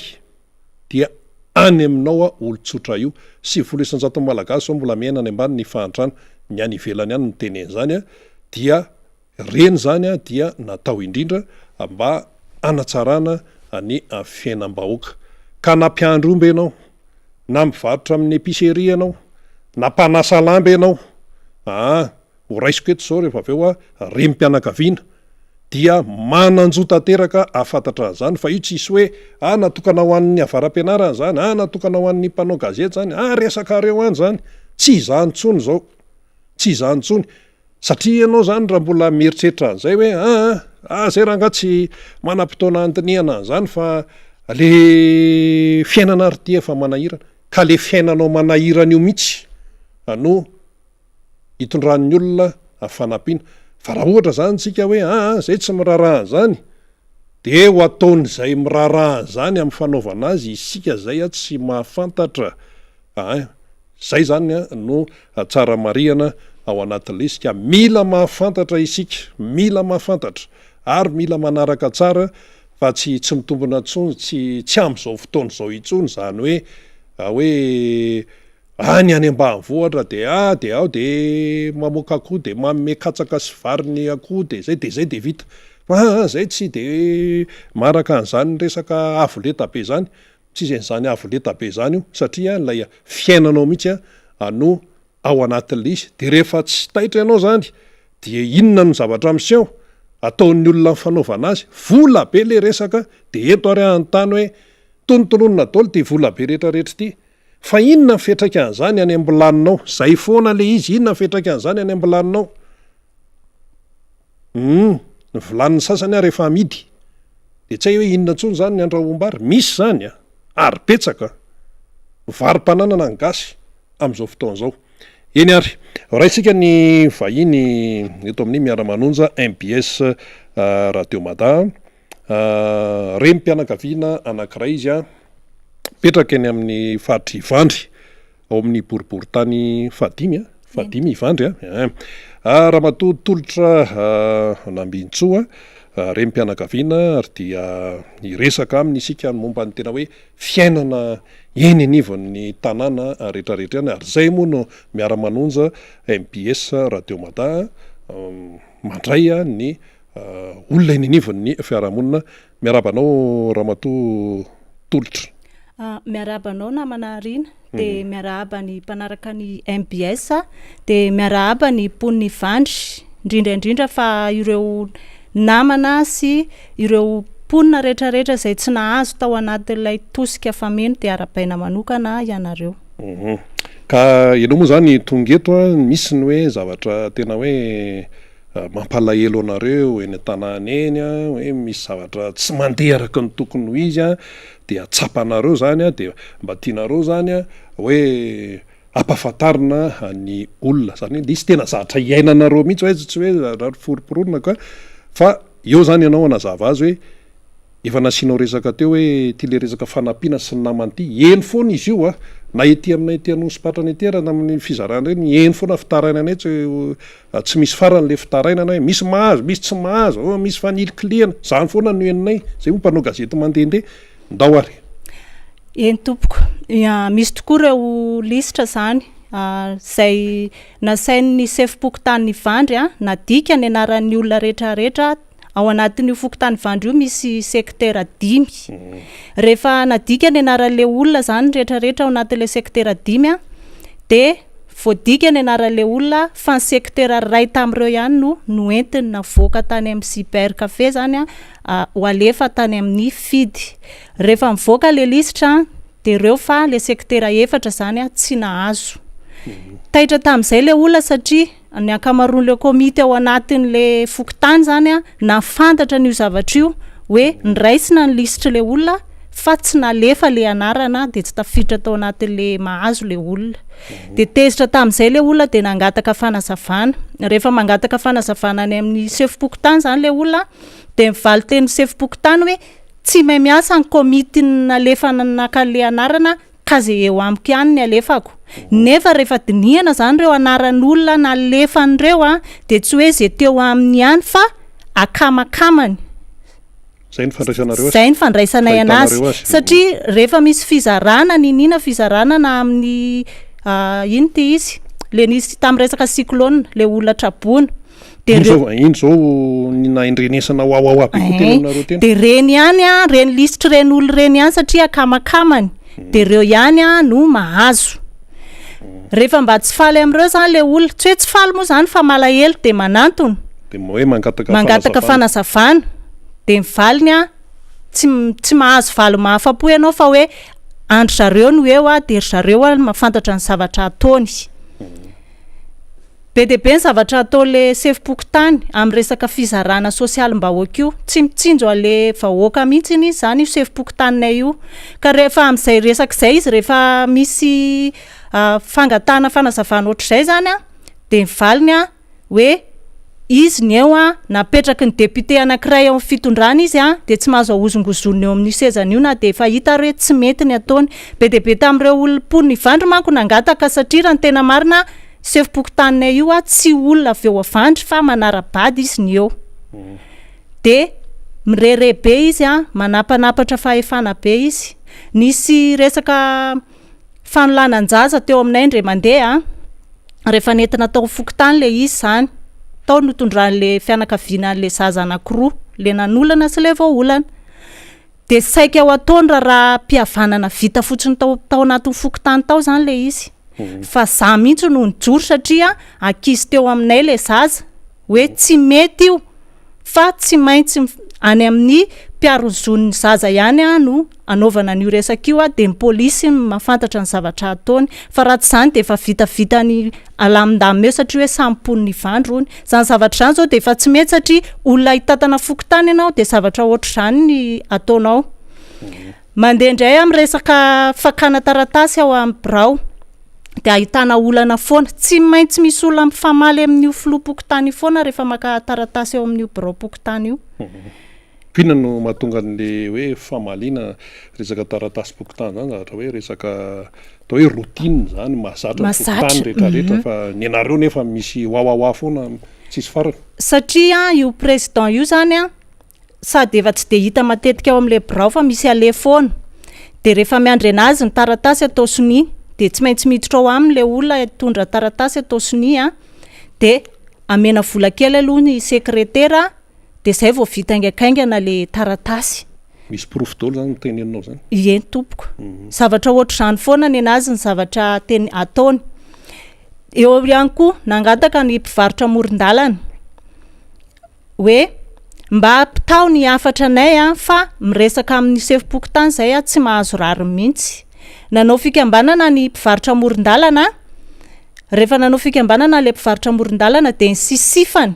hoe fikambanana tahoinina aloha le izy fikambanana ara-tsosialy ihany koa satria ny sefim-pokotanay amin'le resaka sosialim-bahoaka aloha de tsy izy mihitsy ary tena tsisy ilavana anazy nefa ny aminah manokana marem-pianakavinana tena zava-dehibe ho an'ny fokon'olona mihitsy le hoe sosialy ny akabeazan'le olona sahirana eo aminay nefa ny tsy mahazo an'io resaka sosialy io fa ny sefim-pokotany sy ny akamakamany ihany ny tena mahazo an'io zavatra io lazainareo teo hoe ohatra hoe vatsitsinjo ny tosika fameno rehefa mizara n'ireny zavatra ireny izy raha misy olona 20 ohatra tokony ahazo an'le izy nefa 10 amin'izay angamba mahazo fa inavy moa le ao anatin'le vatsitsinjo sy tosika misy vary voanemba de menaka de ronono rehefa nizaran'io zavatra io izy a olona tafiditra ao anatin'le listrarany de tsy hoany ny anarany tsy hoany zany le tike de tsy omeny an'le olona fantazominy fa hoe tsy mahazo ony aveo nefa le vary a hitan'ny olona mihitsiny amin'ny ariva hoentina amin'ny taxi makany an-trano zareo tsirairay avy de ohatr'izay foana zany ny zavatra ataony misy ambadika politika aveo tony ekipa tony raha tena fandiniana zany le izy a satria tsy maintsy lasa any amin'izany le ie misy ambadika politika satria ohatrany hoe zay akamakamany a sy zay mpomba nazy a miaraka amin'izay député anankiray amin'ny fitondran'izay ihany zany a no mahazo an'io zavatra io ianao zany zao aloha le tsy nahazo aloha za zany tena tao anatin'le tsy mahazo mihitsy ninina zavatra mandeha de tsy mahazo mihitsy mandehandeha aty amin'ny miara-manonja aty de fa tsy ahazo anao zany raha fahazaonao azy ka efa hatramin'izay mihitsy zany ny anaranay tsy mahazo mihitsy ninina atao nefa zay zany ianao mbola tsy nahazo mbola tsy nahazo ninina mihitsy hatramin'ny etombohan'ny fizarana nanoratra le anarana de na zavatra nataoko zany a satria eo amin'ny secteur misy anany tena be de be olona sahirana za mpitaiza zaza sahirana mpampianatra ankizy sahirana de nataoko zany a niditra tao anatin'le vomera niditra tao anaty vomera sosialy za mpandray any anaran'ireo olona sahiran'ireo eo aminay manantona na daholo reo olo reo zany rehefa misy fizarana hoe raiso ny anarana de raisinao va raisiko tsara mihitsy ny anaran'le olona miaraka amin'ny carnet apetraka eo mihitsy de raisina mombamomba le olona ao anaty carnet fakalala daholo satria eo fokotany eo ihany rehefa raisina ny anaran'ireo olo reo a de ny atsasana vitsivitsy amin'ireo fotsiny mahazo nefa fantatro daholo hoe reto ny anarana ny raisiko de alefany de alefany de tsy mahazo ny komite anankiray aminay moa zao de mite mihitsy rehefa le anoratra anarana hoe aza maikamaika na io président io foa sefim-pokotaninay io arany rehefa manoratra maka anaran'le olona sahirana zany de teneny mihitsy hoe nareo nga sahirana aza maika manoratra anarana amin'tony fa zay tena sahirana ihany ny raisina rehefa raisina ny anara zay tena sahirana tsy le tena sahirana mahazo ale zavatra fary zareo anefany le définition le sahirana mihitsy zany lasa mampametra vadika le izy lasa ny sahirana tsy sahirana de mampametra pantaniana zany hoe fa maninona moa zany a io sefim-pokotany io a no manao ohatr' zany foana hoe zay akamakamany ihany nomeny fa le olona sahirana zany makaizy de le fanononany foana le hoe tsy azo esorina eo izy na tsy azo gidrakidraina izy zany rehefa misy tsy mety ataony a satria olona ambony nametraka anazy fa moa ve tsy ny distrika ny tokony hoe mananjo ametraka ny sefim-pokotany mangataka mihitsy zany mpony vandry hoe raha ametraka sefim-pokotany ho an'ny vandry le ao amin'ny distrika maninona tsy mba olona eo ivandry sy azo ny olona fidina no apetraka hoe fidina mihitsy zay mantsy any amin'ny fokotany io miverimberina foana zany eny no tsy maintsy jerevana daholo zany rehefa tonga ny fiaonam-be-pirenena satria ny fokotany no rafitra fototra eto amin'ny firenena de fokotany sy ny fokon'olona ka raha no misy hoahoa de ahoana moa zany ny andehanan'ny raharaha zany a mbola misy zavatra fa ihany ko raha matotolotra nambintso eny aminareo eny ivandry eny de betsaka société betsaka orinasa sy ny sisa de eno zany enao ty amin'ny sehatra fampalalam-baovao aty hoe reny société reny manome fanomezana hafa le vatsitsinosiana iny hafa iny fa ity indray misy hoe fanomezana mba homeny ny société hoe mba ho fitsinjovana amin'ny maolona de eno misy an'izany hoe savony tsaramaso vary paty a efa gidragidra le fizarana ato amin'le vatsitsino sy ny tosika hafa maino ahenona fitaraina foana fa ity fanomezana homeny société tokoa mbola ahenona fitarainana koa ahoana ndray fipetraka eo tena misy tokoa satria isaky ny fety na ena amby-roapolo jona fetiny farantaona de tsy maintsy manome foana zany a reo société manodidin'ireo rehefa hatramin'ny tondrany sefim-pokotaninay io a inavy aloha le omena raha aloha tonga matetika misy vary a savony menaka misy paty koa misy paty misy société manome paty misy tsaramaso rehefa tonga ny fotoana fizaranan'io a de ampikambon'ireo zavatra ireo ihany zaraina ho an'le olona vitsivitsy sisa mahazo azy a fa ny ambiny a idiny ao anaty ahoana tsara raopokotany ampikambony de vitsivitsy olona vitsivitsy de entana ampikambony zay sisa mandeha any am'le fokon'olona ivandry a fa ny ambiny idiny ao anaty birao nananao profy ariva ny valo alina miantso zandroko mipetraka eo akaiky le fokotany midina ambany kely eo miantso anany zandroko mirava avy miasa hoe fa ahoana le zavatra zaraina amin'ny olona to avoakandry zareo ao amin'ny fokotany hoentina loloavina makany an-trandro zareo nefa le olona ny valo alina nefa le olona ny zarana zavatra zara raha nahazo vary kely sy le savony kely tany de onozy le société sasehany misy manao tatitra any amin'ny société ve za hoe sa hoe manome fotsiny de any sa hoe ahoana ny société zany raha zareo ihany manome fotsiny izy de hoe ny fokotany zareo zany a efa fahazarany zareo le hoe eo akaiky eo de mahafantatra hoe misy mpona sahirana eo de manome fotsiny izy fa zareo amin'ny fokotany ihany zany hoe inona ianareo zany société de ianareo mandama azy rehefa atao le fandaminana misy eo am'le fandaminana zany a de zareo mpiakamakama foana no mizara le izy fa tsy tonga any am'le tena fa oka sahirana eny ary somary verena kely le hoe mpivarotra moron-dalana eny aminareo eny a nanao fikambanana satria ohatrany efa tsy mahatsapa zany ohatra ny tao tsy voakarakara mihitsy am'ty de andaotsika mba hanao plisiplisy ohatraohatr' zay le izy a daotsika hanao plisiplisy de avy eo ohatra nisy toy ihany ray le zavatra ie eo amin'ny tanàna ny vandry zany raha samy tanàna amina resaka fokotany a de zay mahita mihitsy hoe tsy mandroso na mpivarotra ihany koa arany mivarotra moron-dalana zany eo amin'ny 300 eo ngambany 300 mahery kely eo aminay a rehefa natsapa le tsy fetezan'le fampandrosoana le mpivarotra de nanangana fikambanana amin'ny resaka sosialy ihany koa zany tena nananganany zareo le fikambanana rehefa nanangana fikambanana zareo de nanangona vola isaky ny herinandro ny andraisana anangonana ny vola io ohatriny isan'ny mpivarotra ary zato isaky ny mpivarotra nangondry zareo a de isanandro de natambatra isaka sabotsy a de natratra 900 zany le izy isaka sabotsy 900 isaky mpivarotra 900 vola isaky mpivarotra rehefa sabotsy rehefa nandeha le fikambanan'le mpivarotra satria moa eny anivon'ny fokotany eny misy mpiasa amin'ny fokotany manatitra tike mitaky tike amin'ny mpivarotra de efa mahazatra iny de nahita n'io fikambanana nataon'ny mpivarotra io a de mitondra ny tatitra any am'le sefy fokotany voka aloha atao inona tsara aloha le vola zany le hoe 900 le 900 ariary nataon'ny mpivarotra zany a atao inona ampiasaina anaovana fototra avitrasa sy anaovana resaka sosialy ho anazy sampivarotra satria le sampivarotra ihany zany misitraka an'io satria le sefim-pokotany tsy manampy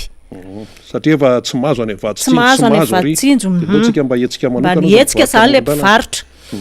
rehefa tonga tany amin'ny mitatitra fa manao an'io le mpivarotra de nidina ny teny fotony teny zany a de teneniny hoe tsy mety io zavatra ataonareo io tsy manara-dalàna ajanony io ny mpivarotra moa zany tsy nalala le hoe ara-dalàna sy tsy ara-dalàna fa de nanaiky an'le teniny satria hoe sefim-pokotany rehefa najanona le izy de izy no nanangana hoe andao anangana aiza aloha le vola efa voangona aloha rehefa le najanona le izy de nefinareo efa tsy anao moa zany fa le mpivarotra moron-dalana efa nanango-bola de natao iza le vola le nakasika le volan-drareo zany aloha io tsy hita hoe natao an-drareo hoe ahoana fa andry zareo nanokana tany le izy mety hoe ny zaraina ohatra zany fa niforoseny fotsiny hoe najanona de najanona fa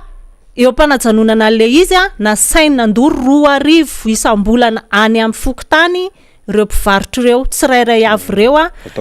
atao anaovana fotodrafitrasa sy anaovana resaka sosialy nazavainy tsara hoe ny arivo sosialy ny arivo fotodrafitrasa nandeha ny fotoana takiny le vola mandoso amatsara le mpivarotra mandraky tia nefa ny androany tsy mahita na de zavatra anankiray vita ho an'le mpivarotra tsy nahita na zavatra anankiray mba nitsangana ho an'le mpivarotra ilay mpivarotra tam'le vola resaka sosialy tsy misy na de iray ariary fanapila le sefim-pokotany am'le resaka sosialy ho an'le mpivarotra manokana fotsiny zany de teo natonga le mpivarotra nanana etaeta hoe mitambatra daholo zavatra ataon'le sefim-pokotany a sady efa tsy mahazo vatsitsinjo tsy mahazo am'le fanampiana omen'ny société manao fikambanana ravana de amronana fikambanana hafa nefany avy eo tsy hita popoka le vola mandraky ty nandroany fa mifanilika izy hoe laniny anina laniny anina laniny anina le vola raha ravina zany le resaka oentin'ny ramatoa tolotra nambinitsoa zay remym-pianakaviana mipetraka ny ivandreny de hoe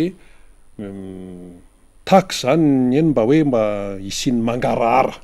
zay zany hoe alao mba atao mangarahara daoly a ty raharaha ty ny eny amindry zareo zay fa any amin'ny fokotany isan-karazany any dia aenona endrikendry-javatra ohatra zany na tsy tena mitovy zato isan-jato aza nitovizany de le hoe fimenomenohana fitarainana ahoany ty any amin'ny fokotany any amin'ny rafitra fototra eto amin'ny firenena no itrangahany zany ka izany no antony hoe ekaran'ny olona olotsotra eny amin'ny nivon'ny fokotany eto amin'ny miara-manonja MBS Radio Mada zany hoe mba ahafantarana zao zay eto tsy hoe mitsara hoe zao fa hoe mampita zay le antsoina hoe fait inona ny fait FAIT S fa tsy fe zavatra hafa akory fait inona le zava-misy inona le zavatra mitranga de ry zareo eny am-potony no mitondra ny fanazavana amaraparantsika raha matotolotra nambintsoa amin'ny marem-pianakavinanao am'izay ary no anontaniako anao eto amin'le fiatrehana amin'ny fiainana isan'andro ianao zao na ianao indreny nahazo vola be avy any amin'ny banque mondiale sy ny FMI ony sy ny sisy de miteny mpitondra fanjakana hoe tena tsara zany sinsisa moa zany samy milaza an'izay teneniny eo fa manontany anao aloha ianao hoe tena marem-pianakaviana aloha na eo raha ny fahazoarotam-piainana maraka tsara ny fandehan'ny fiainam-pirenena tena maharaka tsara mihitsy mazava zay de zao ary eo amin'le fiatrehana fiaina am'izay le vidim-piainana satria nanapa-kevitra amin'ny fanjakana hoe ferana ny vidiny PPN moa ny tena voaresaka hoe ferana ny vidiny tsy mahazo mihoatra an'izao tsy mahazo mihoatra an'izao ianao ve amin'ny marem-pianakavinanao mahatsapa hoe efa mba nisy vidinany ny vidim-piainana tonga de zay le fanontaniana amin'ny marem-pianakavinanao am'le fiainanao isan'andro firetrano nareo sy ny sisa amin'ny fampiasana zay zavatra ampiasaina rehetrarehetra savony siramamy vary sy ny sisa raha le hoe vidina amin'ny vidim-piainana aloha raha amiko manokana tena tsy nisy atreto aloha de tena tsy nisy fa ny miakatra raha ny voamaika misy tonga de asio ohatra mihitsy ohatra fotsiny zao eo am'le fampiasanareo isan'andro eo amin'ny resaka vary zay zao misy 6 mianaka ao anaty trano 6 mianaka firy ny ankizy firy lehibe 4 ny ankizy de 5 lehibe mihinambary daholy ary tsy maintsy atao zay fihinananandreo isan'andro 6 atrano raha ohatra hoe totaliana tonga de boriborina ny vola laninay zany raha atao hoe isa bangona anankiray andrasa aloha hazahoan'ny olona azy firy kapoka isako mandrotsaka ny rotsaka reo zany amin'le hoe 6 atrano raha zay 6 atrano zao raha ho anay taloha mbola tsy niakatra ny vidim-bary mbola afaka ny ainana de mandrotsaka 10 kapoka isan'andro zahay 10 kapoka isaky maraina atoandro sy ariva maraina moa zany kafe sy mofo am'izao zay raha mandrotsaka vary 3 kapoka sisany miena zany de amin'ny ariva 2 kapoka ay tsy mitovy ny ariva sy lasa tsy mitovy raha tany voaloha taloha izy mitovy 5 fa zao tena lasa hoe 3 de 2 lasa le 5 zany sisa no arotsaka le 5 zany lasa mizara le 10 lasa le folo lasa mizara 2 de 5 sisa de 2 kapoka amin'ny ariva 3 amin'ny atoandro 2 kapoka ho an'olona 6 vary soberano zany vary soberano mety misy loka mety tsisy loka ndao ary toy izo ara le eo amin'ny resaka sasalamba izay indrindra eo amin'le resaka savony ahoana io teo zao zay raha misy fotoana zay mikarama manasa lamba de zao zay tsy manana karama sasalamba ntsony satria na ny mpampiasa ara tsy mampiasa ntsony fa aleony manasa lamba any an-trano de raha ho anay manokana zao le manasa lamba raha nanana 2 arivo zay taloha afaka misy fotoana hoe nanasa lamba n'olona fa am'izao zany tsisy savony de tsy miantso ntsony izy de raha ho anay indray manokana indray hoe anay 6 mianaka manasa lamba raha teo zay isan-kerinandro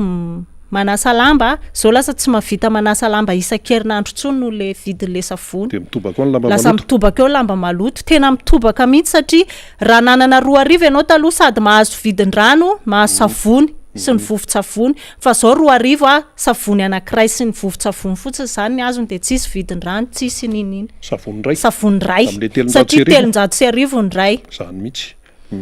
akoatra ny savony sy ny sakafo amin'izay kojakoja hafa manao ana efa tsy lazaina tsony efa tsy hita tsony zany hoe ahoana ny lazana azy fa tena mafy raha le filazany mpitondra fanjakana hoe tena mitsinjo ny sosialim-bahoaka de raha ho anahy manokana sy mividim-piainana raha ho anahy manokana aloha de tsy hitanay mihitsy zany tsy mahita an'izany zahay tsy mahita an'le hoe mba hoe vidim-piainana midina fa araka ny tena hoe miakatra raha miakatra ihany misy ara no tena hoe iainana ao anatin'lay raharaha eny ary maraparanantsika azy ara inona no afatra tianao amafisina tamin'ny resaka ny fanaovantsika teo mety efa ihany koa amin'ny remim-pianakaviana ahoana aloha le fitantanana vola amin'ny maremim-pianakaviana indray tena sarotra satria raha ohatra ny androany ianao mandray vola manisa 3 ianao na manisa 4 de tsy hitanao tsony hoe nakaiza le vola nakaiza izy teo tena tsy ampy mifidiram-bola ny vola miditra kely fa ny vola mivoaka betsaka noho le fiakaran'le PPN rehetrarehetra zany etsy andaniny koa ny fanampiny koa le hoe ankizy tsy maintsy mianatra nefany zany rehetrarehetra zany de tena miditrosa ao ny akamaroan'ny tokantrano tena miditrosa de vao mandray kely de tsy maintsy manilika trosa de ohatr'izay foana de mitaraina ny remim-pianakaviana zany hoe aiza le tena fitsonjovana le vahoaka madinika raha ohatra zany miainga an'ty anivony fokotany le izy nefany le sefim-pokotany apetraka sefim-pokotany tsy mitsinjo an'le vahoaka madinika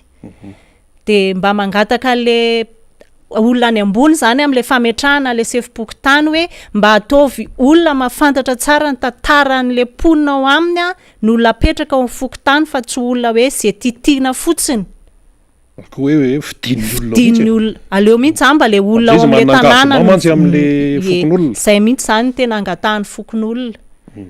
eny ary isaorantsika ramatoa tolotra nambintsoa zay remim-pianakaviana izy moa mponina eny Ivany reny nitondra ny hoe zava-misy mitatitra ny hoe zao ny maharary omendalana ianao izao ny maharary endry zareo sy ny sisa reny de sationany reny ary le hoe le olona miaina azy mihitsy no miakatra eto amin'ny plateau ny MBS Radio Mada miara-manonja ary efa natsitika ihany moa hoe izy de efa nanao vaksiny ary manaraka ny fiainam-pirenena zay indrindra mantsy le izy arao ny fiainam-pirenena fa tsy hoe zay vahoaka madinika zay sahirana amin'ny adi-penana de tsy anaraka ny fiainam-pirenena satria any ambadimbadika any de misy olona mahazo tombontsoa tompoko amin'ny tsy fanarahana na amin'ny tsy fahalalana ny zava-misy marina ao anatin'ny firenena anankiray de rehefa tonga am'izay ny fifidianana isan-karazany de lasa anjely daholy e olona tsy hitanao hatramin'izay lasa hitanao eny ananinanina eny lasa malemy fanahy daholy lasa mipotsapotsaka daholy satria zao mantsy na hoelana hoaingana tsy maintsy hiatrika fifidianana sika dia efa hitatsika tsara zany zao hoe manahoana ny ato manahoana ny eto manahoana ny politika an'izao manahoana ny politika an'izao raha tonga de hoe hitsina lay resaka zay zany no tsara amafisana ao anatin'lay toetra raha ka ireny remim-pianakaviana reny dia ilaina mihitsy ny afatarana ny zavatra iainany any amin'ny toerana misy azy any anivon'ny fokotany any eny ary efa misy ny faneho-kevitra amin'ny alalan'ny soratra araka ny toromarika ny teknisianina le faso ary i Divine Rabaruel miteny hoe tiako be ozy izy lay tenin'ny Rivo Rakotovao manao hoe tsy aleo ve ny efa eo no atao manara-penitra toy izay anao EPP vaovao lazaina fa manara-penitra nefa tsy misy mpampianatra manara-penitra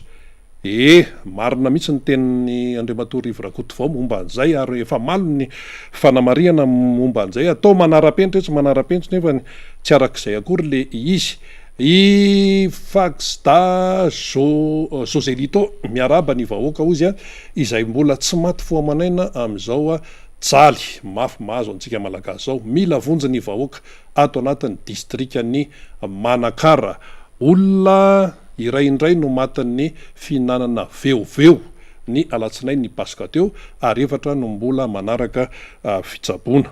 Ya dia mirary fiononana ho an'ny fianakavian'ny Otomandry dia mirary fahasitranana aloha zany ho an'ny narary ihany koa dia tsisy hoanina ny vahoaka ty ambany volo tompoko izy a mila vonjy fa tena efa témoin rouge ranandria efa tena alerta zany zao fa mirehitra ny jiro menamena zay mahatonga nyto fandarany to no menamena be ny ao ambaty eo itovy herira tsimba indray zany milazany hoe mahavarina ozy izy le 2,100 raha ny fokotany misy eto Madagasikara dia manodidina ny 7 sy ray alina anoany firy ny EPP vita ny nomena dia salle de classe io isa nomena io ahiry ny distrika eto firy ny vita aza manadraba olona rery mpitondra 30 ny vita ono de ataovy hoe ny isanjato zany amin'ny pourcentage raha ny lojika na calcul fizika no jerena ry mpitondra fanamarian'ny olona zany itovy ratsimba ihany a raha ny anay dia zara raha 300 no hitanay ka io le samy mana masony ny sasa moa hafa ny masony dia ny an'ny olo-pirenena koa hafa ny fomba fijeriny azy ifinara-betafika zany a efa famisaviana izany fanariana vaksiny zany ozy isy olona marary hitsindrona zavatra efa simba indray atsoatsy tsy te ahita hoe misy varotra ohatrany drogy indray io dia ny vaksiny no ahazo loza hoe ratsy eka zay mantsy tany anatin'ny conseil de ministre tany le terme hoe narina le vaksiny fa rehefa tsy afaka ampiasaintsony de tokony hoe apitehana zay ny fandehany i rota Rakotoarivelo zany salama ozy faniry makasitraka fa tena azo sy mazava ny vaovao rehetra omenareo mpanetana rehetra ao manaraka i mamy Rabe Arsoa ity fitondrantia loha raha ilalao vahoaka amin'ny alalan'ny communication tena enjana efa stratégie hatramin'ny 2009 io fa raha stratégie de négociation de tsy misy zavapatany iny io soratra io ny 2,20 isanjato vita ary nahodina kely de hoe 2,50 isanjato tapoka ateo i faraso rabary lala tsy hoe diso ilay communication faniry ozy fa isika mihitsy no laloviny anatin'ny jeu de mots technique de manipulation tena miaika azy ireo aho ozy rehefa aveo de hoe tsy azonareo ilay communication de mitondra fanazavana ny mpitondra tenin'ny gouvernement de eo enao ilay miteny irery hoe vendrana ve isika agasy manaraka indray i malala mankasitraka anareo izy manazava ny zava-misy ataonyreto mpambotry firenena mafia ny vahoaka madinika maronisa no mizioga ny fahantrana efa any amin'ny rambony maneran-tany zay raha jerena tokoa zany zao filaran'ny Madagasikara amin'ny hoe aiza ho aiza amin'ny fandrosoana de mbola any amin'ny rambondrambony any isika aloha hatramin'izao aloha hatramin'izao de mbola any amin'ny rambondrambony any ny misy antsika malagasy milohany iverenana mana faniry razafy manatany indray zany aloha de andeha isika iresaka tontolon'ny fampianarana indray tontolon'ny fampianarana ny malaza aloha zany zao dia nieny amin'ny fampianarana ambony amin'ny université Mpanjakana boka aloha zany mariana tsara fa ny université misy sokajy anankiroa indray université Mpanjakana dia ny ato université tsy miankina ny amin'ny université tsy miankina de mianatra foana zareo mianatra izy satria efa zay tsy miankina azy misy vola aloha misy écolazy sisa mazava ny organisation any amin'ny tsy miankina fa ato amin'le université izay université Mpanjakana sy ireo ratsa mangaika ao anatin'izany amin'ny tontolon'ny fampianarana ambony dia misy olana foana le izy ary misy zay olan'izay tsy vaovà ny fotoana nefa mandeha ihany ary raha hoe ny ato amin'ny CSS zao no resantsika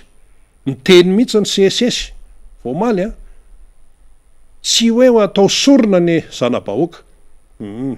tsy hany mihitsy ozy ry zareo fa misy kosa zavatra takinay ary ty zavatra ty a tsy voavatsony aty amin'ny rafitra inona moa zany ny université misy ministera hoe miandraikitra azy de inona ny ambonin'ny ministera tsy ny primature de inona ny ambonin'ny primature ny présidence ny fiadinan'ny republika de rehefa nyteniny CSS de hoe alao any amin'ny présidence ny republika mihitsy ty raharaha ty any zay no angataka fionana dikan'izay zany de lasa ny présidence ny republika no atao hoe sehatra farany sisa ainona izay hoe vahaolana am'lay raharaha fa le rafitra eo ambany zany efa tonga de nydingan'ny olona ny ministera dingan'ny olona ny primature fa tonga de aria tapiny ery de misy ultimatum mihitsy ataon'ny CSS hoe raha vao tsy mandray eo ny any amin'ny fiadinan'ny republika zany ny any amin'ny filoham-pirenena any dia amin'ny alatsinaina mifankahita de ataondry zareo hoe université maty indray zany ilay izy zay aloha ny tenen'ny zareo tao ka le toe-javatra de zao hoe misy olana mitambatra ny eo tsy vaovà de ny ato mipotra ny ato tsy vaovà de ny atsindray mipotra zay foana lay iainantsika eto ka raha nendry zareo zany zao ny any amin'ny hoe tontolo fampianarana ambony miankina amin'ny fanjakana dia ina moa zany le olana resaka lalàna le izy de hoe nisy zany décision de moa filaza azy nisy décision anankiroa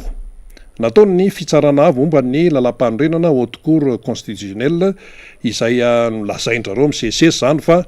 mifanipaka le izy momba ny fizakantena ny université autonomie des universités zany de le anankiray zany de hoe décision numéro 10 ACC barra D3 tamin'ny 3 jolay 2024 de le anankiray indray mbola décision ihany fa hafa tamin'ny larana fahatelo le izy ACC barra D3 tamin'ny février 2024 voangakangana ihany zany io zany de reo zany de hoe momba ny lalàna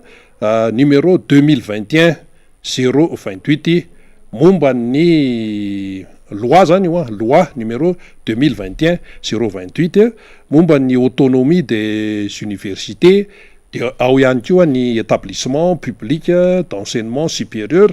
de ny recherche scientifique izany de hoe ahoana moa zany ny fandehany de hoe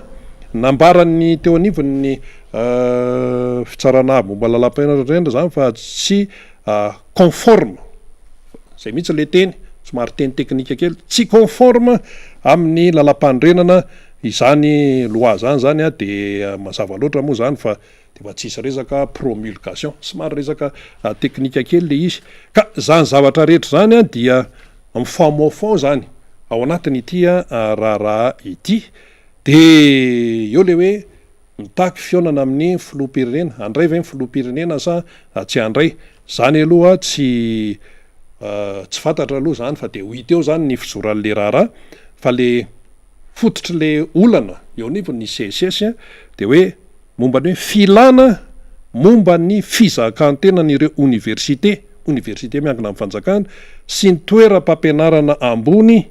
miampy ny fohy be mpikaroana nasionaly enjana be zany tsy université fotsiny fa mbola misy sehatra isan-karazana zany mifaningotra ao anatin'izay olana le izy ny tontolon'ny fampianarana nefa no tena hoe tsy hoe manome fahalalana fotsiny fa mamolavola olombanina miainga any amin'ny fampianarana ny anivon'ny fanabeazana fototra any amin'ny ankizy madinika inona nefa ny zavatra misy eto amin'ny firenena na aty amin'ny fampianarana aty amin'ny madinika indrindra any amin'ny EPP sy ny rehetrarehetra any na aty amin'ny tontolon'ny fampianarana ambony de misy olana hatrany amin'ny resaka lalàna eto amintsika nefa misy rafitra maefa io zao voateny teo hoe ny ACC ay zany ty zavatra ty koa misy sehatra tena hoe any amin'ny ACC zany misy resaka hoe décision sisy promulgation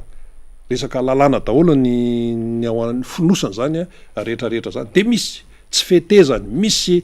tsy fahafaliana misy atao hoe fahatsapana tsy fandehanan-javatra de inona ny fiatraikan'izay ny fiatraikan'izay a dia any amin'ny reo mpampianatra aloha mpampianatra pikaroka mpampianatra de any am'ireo tompon'andraikitra isan-karazany any am'ireo sehatra be deabe no tenenina teo reo de any amin'ny vahoaka malagasy satria ny mpianatra dia ao anatin'ny vahoaka malagasy nefa ireo atao hoe tompon'andraikitra isasokazany amin'ny fampianarana ty amin'ny fanabeazana fototra na any amin'ny ambaratonga ambony dia ireo no mamolavolana atao hoe olombanina akoatrany hoe fanomezana fahaizana de tsy afaka mialana hoe fanabeazana anyvo fikajiana famolavolana olombanina zany hoe tena any amin'ny fototra mahaolona mihitsy zany no eo ampelatana ny mpampianatra tompoko na any amin'ny EPP io na any amin'ny université famolavolana ny mahaolona ary le izy hoe mahaolona fotsiny mahaolombanina de inona ny fanohatra amin'ny olombanina tsy hoe olona tsy vanina mialatsiny fa de izay le teny malagasy dia nefa any zany no tena hoe aindehibe an'ny mahaolombelona ary reo ankizy reo aty amin'ny ambany aty de miakatra amin'ny collège de tonga any amin'ny lycée de tonga any amin'ny université reny no ananandraikitra eo amin'ny firenena rahampitso ravakapitso any nefa misy fahavoazana raha ohatra zany ka tena hoe ikatsaka ny tena hoe fampandrosoana ihany keo eo ny resaka sakafo hoanina eo ny resaka toe-karena fa ny famolavolana olombanina dia zava-dehibe ihany koa io tena zava-dehibe mihitsy satria tena olombelona mihitsy ny resaka eto de sanatriva zany le firenena malagasy amokatra olona sy mitondra an'izay anarana hoe olombanina izay ary le olombanina de miaraka amin'ny olomarina ihany koa olomanga olombanina olomarina izy daholo tokony ho feno zay ka tsy magaga ny firenentsika raha mahanitra velona ohatran'izao izy le rem-pianakaviana zay tena mahanitra velontsika nasika le rem-pianakaviana izy de anitra foana ave zany de anitra foana de amin'ny tontolo politika ave zany de ifamaly fahateto foana zany ve no hoe oetitsika any amin'ny hotarafina sy ho vantaniny ireo taranaka any orina fanontaniana goavany zany ka raha hoe ny tontolon'ny fampianarana zany de tena mampalahelo ny zavatra misy eto amintsika raha tsy misy fihetsehana zany zao tonga hatramin'ny CSS manao ultimatum any amin'ny fiadidinan'ny republika raha vao tsy mandray anay ao tonga de amin'ny latsinay no fakahita zany ny fipetraka ilay arara satria maninona efa tsy zakandry zareo itsony ilay zavatra iainana tsy zaka itsony lay zavatra iainana ao anatin'lay fandehan'ny tontolon'ny fampianarana raha ivadika indray tsika ty amin'ny fampianarana ny tontolon'ny ankizy madinika indray zany tamin'ireny fotoana zay tantanany nitondrany ny président Marc Ravalomanana ny fireneny reny talohan'ny 2024 zany ny resaka eto izany tontolo fampianarana zany tena natao vaindohan-draharaha mihitsy ary zany hoe fiaraha-miasa tamin'ny UNICEF zany de tena hoe tena mangany lanitra tamin'ny fotoana nitondran'ny président Marc Ravalomanana mialatsiny nonony eto zao raha anisan'izany zao ohatra ny solotenan'ny UNICEF teto Ramatoa Barbara Buntain teratany Belge zany tena niara-ny asakaiky zany tamin'ny fitondrana no entan'ny président Marc Ravalomanana na tamin'ny andro nisendreny kit scolaire reny resaka faharesen-dahatra ny dikan'izany zany hoe tena fanomezana aina mihitsy ny aty amin'ny ankizy madinika tontolon'ny fampianarana satria ireo mpampianatra ireo ankizy ireo de ankizy no avy amin'ny firenena ny mpampianatra no mamolavola olombanina olomanga olomarina nefa mpampianatra any amin'ny EPP ny kely karamandrindra tompoko mialatsiny anisan'ny kely karama ary tena anisany hoe miady mafy amin'ny fiainana mpampianatra ane any amin'ny any ambanivohitra any fa tsika mantsy ohatran'ny variana eto Antananarivo eto fa misy mandeha tongotra 4 kilometatra mba ho inona hoe mba ho fitiavana n'lay zanaka malagasy zay le izy zay fa atreto aloha mbola resaka be dehibe aloha atreto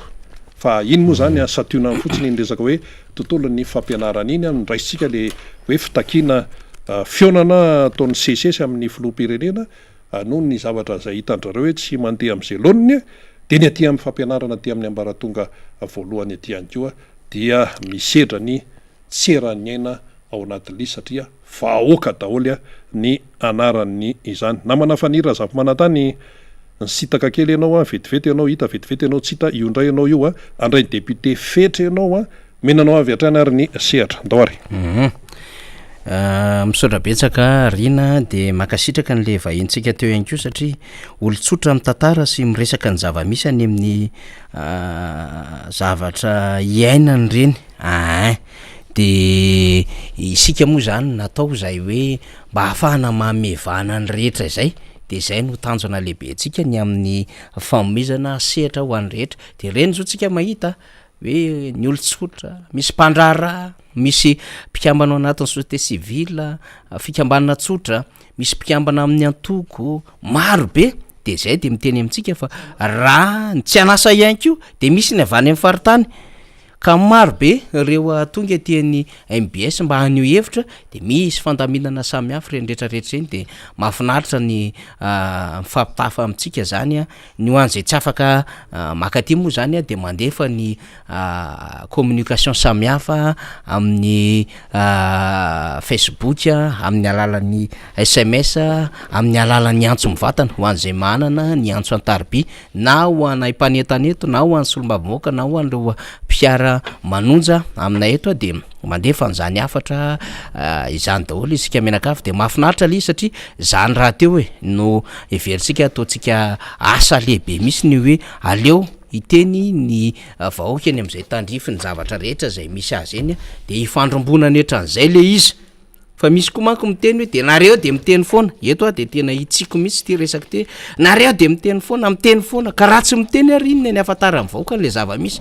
okzay fa tsy tokony hiteny tsony fa efa tokony action de ho anao le miteny an'izay mihitsy ny zany sy nareo le mahetaeta an'izay de zao hoe aza miandry ny hafa fa rehefa matsapa tokony isy zavatra ataonareo de ataovy zany fa aza manontany mpitarika sy miandry ny hafa hitarika fa samy manao araka ny tandrify ny rehetrarehetra ahitsitsika ohatran'izay mihitsy la izy manko satria misy de ohatrany de tena hoe de tena olona vonona be anao zavatra be mihitsiny zany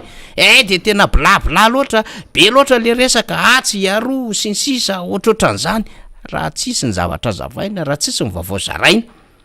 de tsy mahafatajavatra sika ary zany nampy ny tony de anjara biriky kely oentinay zany izao fandarina miara-manonja MBS radio Mata zao misy manao ary ny tandrifiny anjarany samihafa zany fa ho anareo le miresaka ohatran'izay misy mafana fo be manko any sy ny sisa de anjaranareo aza miandry mpitarika rehefa matsapa fa tsy mety ianao de mandraisandraikitra amin'ny tandrify ianao mijoroa ianao rehefa misy miantso koa de tonga avy ianao le miteny tsy mitabatabanyzany zany fa ndraindray manko reny mpiteny ohatrin'ireny tsy tonga atsarovako zavatra hafa mihitsy zany adevitra zany tany Tomasina tany amin'ny taona 5 tany hoany nisy hetsika tamin'izany fotoanandro zany de rehefa manao hetsika tonga any ny serenina tamin'ireny fotoanandro reny tafa mivahoaka de inona nataon'le vatandehilahy sasany ao anatin'le fihetsehana mihitsiny le hetsika le mamory vahoaka ny président Zafy tamin'izany fotoanandro zany de misy le vatandehilahy de mody mitondra bisikileta nataony le vehivavy ny tena mijoro tena maro anisa ao anatin'le tena hoe fanohanana an'le hetsika de le vehivavy mody mitondra bisikileta nataony le lehilahy zany azafady indrindra de inona nataon'le lehilahy rehefa aveo rehefa mandeha am'izay le zava-mitrangy eny akianja eny de ozy le lehilahy andraso aloha fa anatitra bisikileta zay de iny izy de tsy hita fa lehilahy zany ny kanosa fa behivava de le vehivavy tena manam-pahazotona tsy hoe ny lehilahy rehetra fa ohatrohatran'izay le fomban'le malagasy sasan'izay ka rehefa misy zavatra tokony hijoronao zay nge le hoe sahy misaina sahy miteny sahy mijoro de mba mitenena fa be dabe no ny olona maneho hevitra sy miteny fa aza miandry taritina sy mpitarika lava fa rehefa mahatsapa teny ianao hoe tsy mety aminao le zava-misy am'izao fotoana zao de mandraisa ndraikitra mijoro am'izay zavatra tandrifinao no ataonao fa tsy salovana ny asany sasany ihany ko zany a de mba anovantsika afatrotrotra an'izay le izy fa ndraindray a de tena misy zavatra ihany zany everitsika hoe mitady anakobona n'le asa makadiry zay ataony rehetrarehetra izany a fomba fijery zay somary taitaitra zany de ahitsitsika ohatran'izay le izy eny ara zay ny amin'ny fifanambarako tamintsika teo moa zany a ny député miaraka amintsika eto de ny solomamboaka ny Madagasikara Fetra Rahalamizafimbololona zay voafidy tetsy amin'ny boriboritany fahadimy zay filohan'ny volona parlementaire ny antokotiko Madagasikara ihany koa de niaraka tamintsika teo de nikisaka kely satria misy fitrandraham-baovao koa tsy maintsy ataontsika maro be ny fitrandraham-baovao ara-tsosialy fandrodanana tamboho ary hoe misy mamefy ny tranony sasany ary koa de misy midongy hoe arodana miala amitsena ndraitrarehatra tena sakera Madagasikara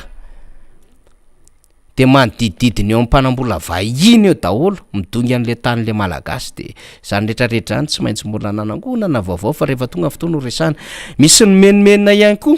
ho an'ireo mpitrandraka ny resaka kraby hoe tena sahirana be amina resaka fahazon-dalana de misy menomenina ihany ko amina resaka jonon'andranomasina iam'ireo jono zay miditra mitrandraka aty Madagasikara am'izao fotoana zao be da be ny vaovao voaray mahakasika an'ireny de eo ampitrandrahana an'le vaovao tsika fa ho avoaka atsika io satria efa manomboka feno izy am'izao fotoana zao efa manangona ny vaovao rehetra tsika any Mahajangany any amin'ny faritra rehetrarehetra morotsiraka Madagasikara any misy mpiodiody any no mpanjono de mampitaraina ny rehetra mihitsy zany araka ny lafim-baovao zay voaraitsika de manangona tsara azy tsika amin'io ary hoentitsika eto zany raha zany farany de raha ny tokony izy ihany ko iaraka tamintsika eto ny député membre Bendrina fa izy moa zany am'izao tenenantsika zao de voatazona amin'ny adidy amanandraikitra goavambe izy zay fanindran-dalana daholo zany amin'ny fikatsahana zay mahafinaritra fikatsahana zay mahasoa ary fikatsahana zay mety ho tombotsoa ho an'ny firenena ho an'ny antoko ihany koa de miasa mafy any ambadika any député membre Bendrina solomamboaka Madagasikara voafidy tetsy Ambohidratrimo ny questeur fahatelo ny anteny meram-pirenena ihany koa secrétaire général ny antokotiko Madagasikara de am'izay kasiketo marobe zay dia misy zay mahavoatazona zay de nampitondra ny fialatsiny manaraka tsara izy ny adefitsika rehetrarehetra eto amin'ny fandarina zany fa kokoa avy any amin'ny député membre Bendrina eny ara député Fetra ny fetakaiky eto ianao de miarabanao tonga soa ndray am'ty lakamisy ty faraiky am'roapolo volana aprily dia egnany fa hitondra devitra tsara ndray ny adevitsika androany zany satria de efa betsaka ireo miandry hoe efa ho avy eo député Fetra ho avy eo député Fetra io ianao io miaraba io io voalohany indrindra dia faly miaraba ny mpanaraka ny zao fandarana miaramonony zao tsy mahafoy ny fiarahantsika ary ny famakafakana sy ny fampizaram-baovao zay ataonay eto anivony zao miaramanonja MBS izao anatin'izany ihany koa no iarabanatsika rehetra nahatratra ny pasika 2024 teo dia ny fanindrina angatahantsika amin'ny any ambony de mba hitondra fandreseny izany andresentsika ny maizina tony nandreseny ny tompo izany fahafatesana izany ary ao anatin'izany koa nitondrana fampahirezana satria misy ny olo-patatra misy mono tsy fantatra misy ny havana zay ao anatin'ny fahoriana an'izao fotoana hitenenantsika zao de mitondra ny teny fampahirezana ho azy ireny isika ary ao anatin'ireo any koa ireo malagasy piraitan'rasana zay ao anatin'ny tsy fahasalamana dia maniry fahatsarana ho atsika rehetra tsy akanavaka ary mampahery atsika rehetra satria mafy izany zavatra rehetra iainantsika izany fa nefa tsy kivitsika manana lay finonotsika ary manana zay le fanantenana fa tsy ho mandrakizay izao fahoriana sy fahasairanana iaina ny vahoaka malagasy zao namana faniry misaotra indrindra am'izay teny zay député Fetra zava-dehibe zany fa ho avy am'izay aritsika be da be ny zavatra tiana horesahana aminao fa ity angamba aloha antaniko ny député Fetra satria tamin'ny ianao ny vahiny farany teto de niresaka momba ny tanàna Antananarivo rehefa miresaka tanàna Antananarivo aloha vaovao mafana de ny knapsa ny resaka izy parka tamin'ny fotoanandro de niresaka SMGD mpanolo-tsaina ny tanàna de everiko fa mbola misy adevitra tsara ihany ho resahany ty resaka SMGD ty député Fetra satria ny antony mahatonga miresaka am'zany a de za moa de le orinasa ny foroniny eo anivon'ny commune zany anao an'ireo gestion na digitalisation an'ireo asa zay ampahanasa eo anivon'ny commune urbaine Antananarivo renivohitra fototry ny olana samy hafa zany rehetrarehetra zany satria dia anisany na be ny adevitra reo vola 1.1 miliara zay hoe voalaza fa nividianana ny Easy Park nampiasain'ny SMGD ny commune no nanao négociation rehetrarehetra am'zany ny commune ny tompon'antoka commune miala andraikitra ny SMGD miforona taty aorianan'ny adevitra rehetrarehetra ny SMGD manao asa any anjara asa ny mpiasan'ny commune misavoritaka daholo ny rehetra tsy manaiky mmpanolotsaina ny tanàna sy ny sisa dia ozy hoe ndao mba ho toizantsika ihany zay adevitra zay député Fetra satria tamin'iny de niresaka anao ny amin'ny hoe mbola misy apahana adevitra zay ho resahantsika rehefa tonga fotoana de alonga maloha toizana ihany izy matsinana vao manadino sika député Fetra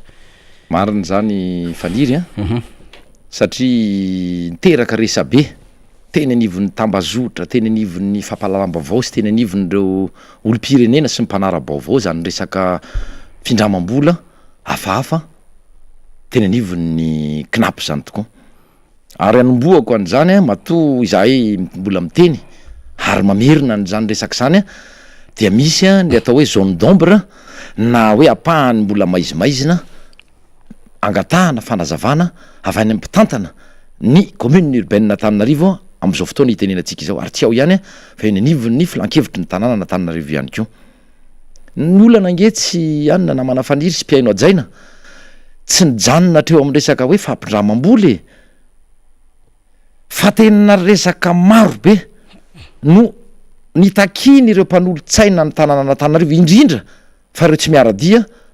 amin'Andriamatobe ny tanàna sy tsy miaradia atao hoe amin'ny filoham-pirenena sy ny vovonana zay misy azy ireo tsy nahazahoany zareo fahafapo zany satria no lavina tsotro zao na nanaovana be marenina ihany fotsiny izany fangatahany zany dia mitatra ny resaka lasa mandeha nonono satria tsy ianareo anisan'ny tompona andraikitra anatin'izany mi-entretenir izay atao atmosfera na ambiance hafahafa zay eo anivon'ny tanàna Antananarivo sy ny mpanolotsaina ny tanàna Antananarivo ary ny tena loza ao anatin'izany rehetra zany dia noho izay tsy famoahanareo ny tena marina mahakasika manodidina ny raharaha SMGD ny fananganana azy mahakasika an'izay findramam-bola tany anivon'ny knap zay dia rehefa miteny reo mpanolotsaina ny tanàna indrindra ny avy aty anivon'ny fanoherana eny fa avy eo anivon'ny ERK zay vondrona miaradi amin'ny filoham-pirenena sy ny be ny tanàna dia inona ny setriny tsy mamaly ianareo fa fitoriana lazainareo fa fanalam-baraka ataonako mpanolotsaina ny tanàna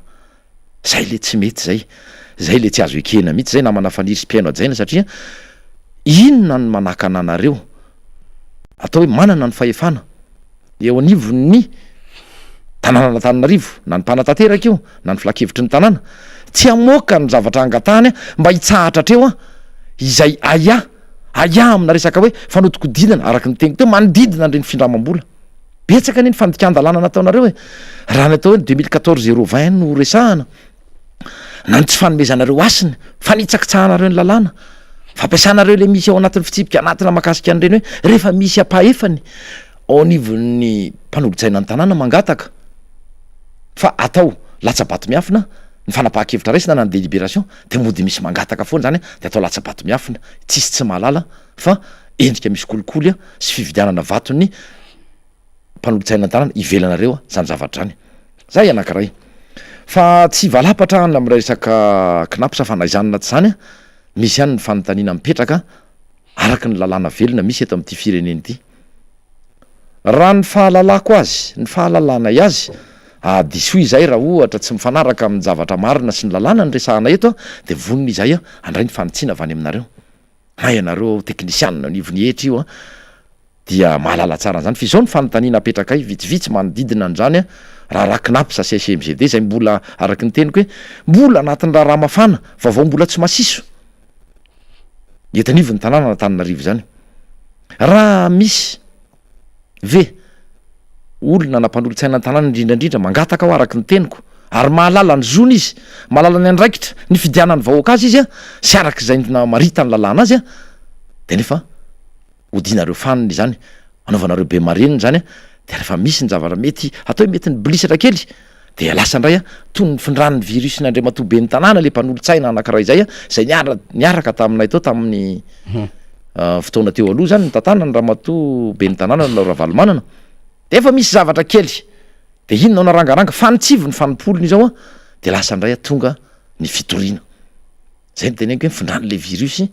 ihany koa lay raha matoa anankiray zay manan-javatra resahana be deaibe mahakasika ny zavatra nitranga tamin'izany fotoana zany ny tenako satria niaraka tao izahay samy mpanolotsaina samy mpanolotsaina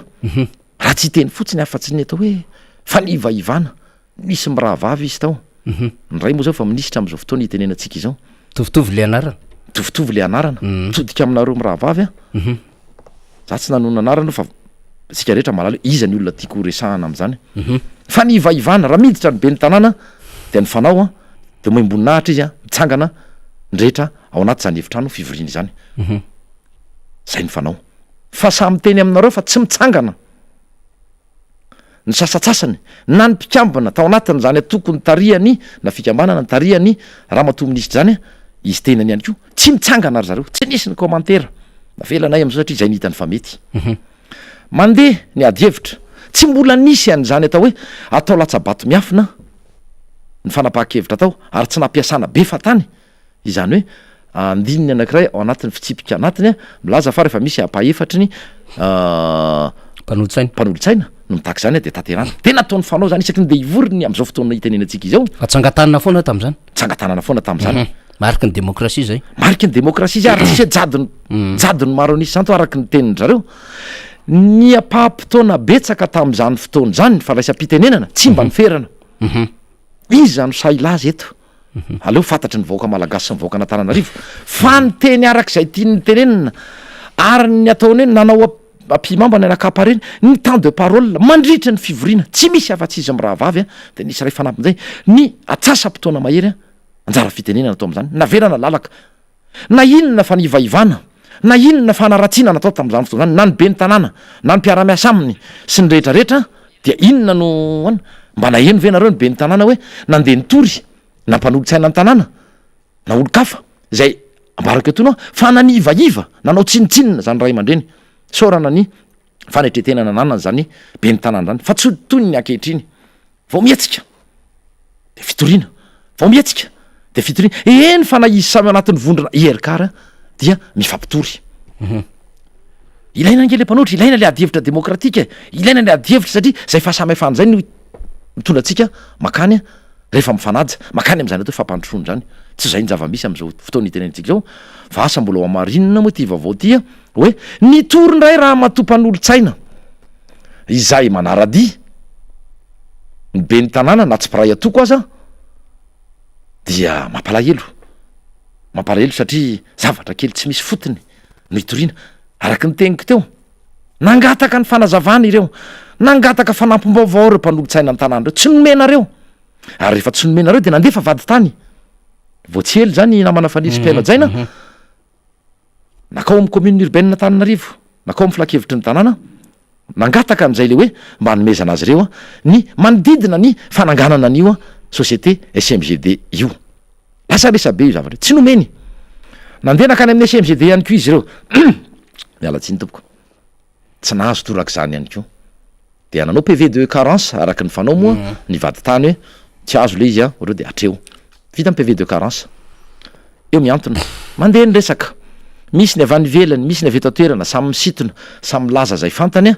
mahakasika ny raha ary mametra-panontaniana sy miaya hoe hafahafa ane zany raha zany vinona loatra my mahatonga nyreto olony reto ambara fampitondra eto anivony tanàna Antananarivo manafina tsy mamoaka tsotra kely nge zany zavatra any hoe aiza ny statut juridika nio société SMGD io fa rehefa avoaka anareo fotsiny zay azay andrasana ny fangatahanyre olonireo ordonnance any amy tribonaly a vo amoaka ianareo fa inona matoy ianareo tsy mety mamoaka an'izay ahitana le état de souscription ao moa zany ny tena milaza azy hoe ity ny parany a ity ny zao a tam'izao no ny foronina ity ny tena asany a fa mbola ho avy eny am'izay tsika rehefa avy eo ny andraikitra nomen'ireo mpiara-miasa amy be ny tanàna sy my be ny tanàna sy ny tena asany zany SMGD tsy noho ny tsy nanomery zareo de lasa mandeha ny resaka tompona andraikitra ihany ko ianareo a rehefa mientretenir an'izay le atao hoe karazana zavatra afenina ohatra ny kobokobonina fa maninona ny tsy avoakanareo l izy zay no antony zavatra rehetra misy a am'izao fotoana zao io ka etiko misy fanontaniana mipetraka misy cabinet financier misy consortium misy atao hoe inona fiteny azy moa atao fikamanana kabinetra financier cabinet financier manana ny maizy azy mihitsy ary fantatra ny fahaiza manaony a sy reo olona rehetra zay mandrafitra n'izany cabinet zany fanontaniana mipetraka de hoe ny daty ny daty a nananganana izany société SMGD zany a na azahoany an'le atao hoe immatriculation araky ny lalàna ara-panjakana de atany amin'ny volana aprily 2024 heritaona lasa zay heritaona zay nitsanganany a satria immatriculation tany amin'ny registre de commerce sy ny société a zany resahako zany io ohatra ny solon'ny karapanondro solona acte de naissance hoe ito a ara-dalàna ara-panjakana ny fijoroany zany a dia immatriculation RCS a immatriculation juridique zany zavatra any zavatra hita nefa tao anatin'reny resaka nandeha teo reny a sy araky ny teneniko hoe ny vaovao eto ampelantananay dia tany amin'ny volana décembre 2024 ane zany hoe volana vitsivitsy talohan'zay a no efa ny fampiraharaha amin'ny resaka findramam-bola any amin'ny knapsa izany société SMGD na ny commune izany zay moa tsy fantatry tsony hoe tra mifangaro vora koa le resaka dia tsotra ny teninay sy ny fanamariana manoloana izany hoe orinasa matotony orinasa fantôme mane zany no ny fampiraharaha tamin'ny knapsa zay le fanontaniana mipetraka ary fanontaniana mipetraka ihany koa de reo le atao hoe grand cabinet asa telo izay raha tsy diso a izay hoe inona nataon'ireo inona ny entin'ireo ny assistance nataon'ireo a ny commune na ny SMGD nahatongavana tam'izany firamam-bola zany hoe zao ny tokony atao rehetrarehetra angalana zany 11 milliards d'ariary zay fanontaniana mipetraka inona ny assistance nentinareo cabinet telo reo raha toka anaky telo ianareo fa eto any koa mipetraka amin'ny fanontaniana zay efa nanaovan'ny mpanara-baovao sy ny atao hoe technicianna fanamariana fa amafisiko etona hoe manao hoe raha 10 millions d'ariary ny capital nahoana no mindrana vola 11 milliards d'ariary a avo zato eny zany sa avo arivo eny ambony be mihitsy ambony be de eo indrindra fa inona ny tolotsaina sy conseil nomen'ireo olonareo cabinet financier amin'ny resaka hoe capacité d'endettement na ny capacité de remboursement fomba ahoana moa raha nyreny vola miasa amparivo ny vola na ampazato ny vola zay indraminao zany komba katahana valiny am'ireo manam-pahaizana sy am'ireo tompony andraikitry ny commune ka zany zavatra rehetra zany no mahatonga am'mpanolotsaina ny tanàna zay adidiny asany andraikiny ho faritry ny lalàna ho azy ireo ny mahagago anatin'izay de tsy miteny anao andre matompo préfet resaka contrôle de légalité zay ianao a autorité sy mandraikitra autorité tanàna-tanarivo mijery anao tsy mba nametra-panontaniana avy anao mahakasika zany zavatra rehetra napetraka zany zany fanontaniana ohatra tsy nahazo ombaliny hatram'izao fotoana itenenantsika izao aizy ianao andre matompo préfet o aizy ianao natreny satria lasa tongatra any amin'ny fitoriana lava mpanolotsaina ny tanàna nanao ny nataony andre matompo be ny tanàna izao ndray nanao ny nataony ihany keo le mpanolotsaina izay tsy herika io a fa miaradia mitory a andreo a samyjoro mitaka ny mangarara amin'ny fitantanana ny volam-bahoaka eto anivon'ny apongatra marina indray manko io fitoriana ka zay indrindra alao apongatra marina io aleo andeha ara tsara mihitsy atreo leo ny any anivon'ny fitsarana ara rehefa tsy nandraiky amoaka izany ianareo ara re anisan'ny tena hoe mbola ijoro izay na iza eto amin'ity fireneny ity na olom-boafidy na olo tsotra ary zadiny fa olom-boafidy a ireo olona trenenareo lava eny amin'ny tribunal reo tokony porofonareo fa tsy marina ny zavatra lazainy na ny fampiresaka ianareo a fa tsy tia fitsarany ity a no asa tsy mahita kavaly ve ianareo tsy manan-kavaly ve ianareo manafinafina ianareo araky ny teninay a dia atao fialana na tsy fahombiazana na ny zavatra hitanay fa tsy te manara-dara oatra no ataonareo a ka ny fitsarana sisa nitodianareo manao hoe nanala-baraka reto a fa nalam-baraka zany natao zany zany rehetrarehetra zany ka izao hoitaritsika kely ny resaka mbola miditra trany satria andraikitry ny onivony commune urbaine Tanarivo sy ny be ny tanàna mahakasika an'ity resaka etratany sy etratrano ity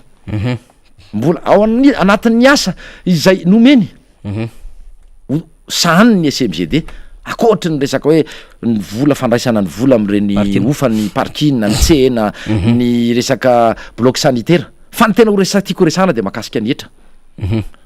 ho antsika tsy mahafantatra dia nizaniza rehefa tsy habilité mifiteny azy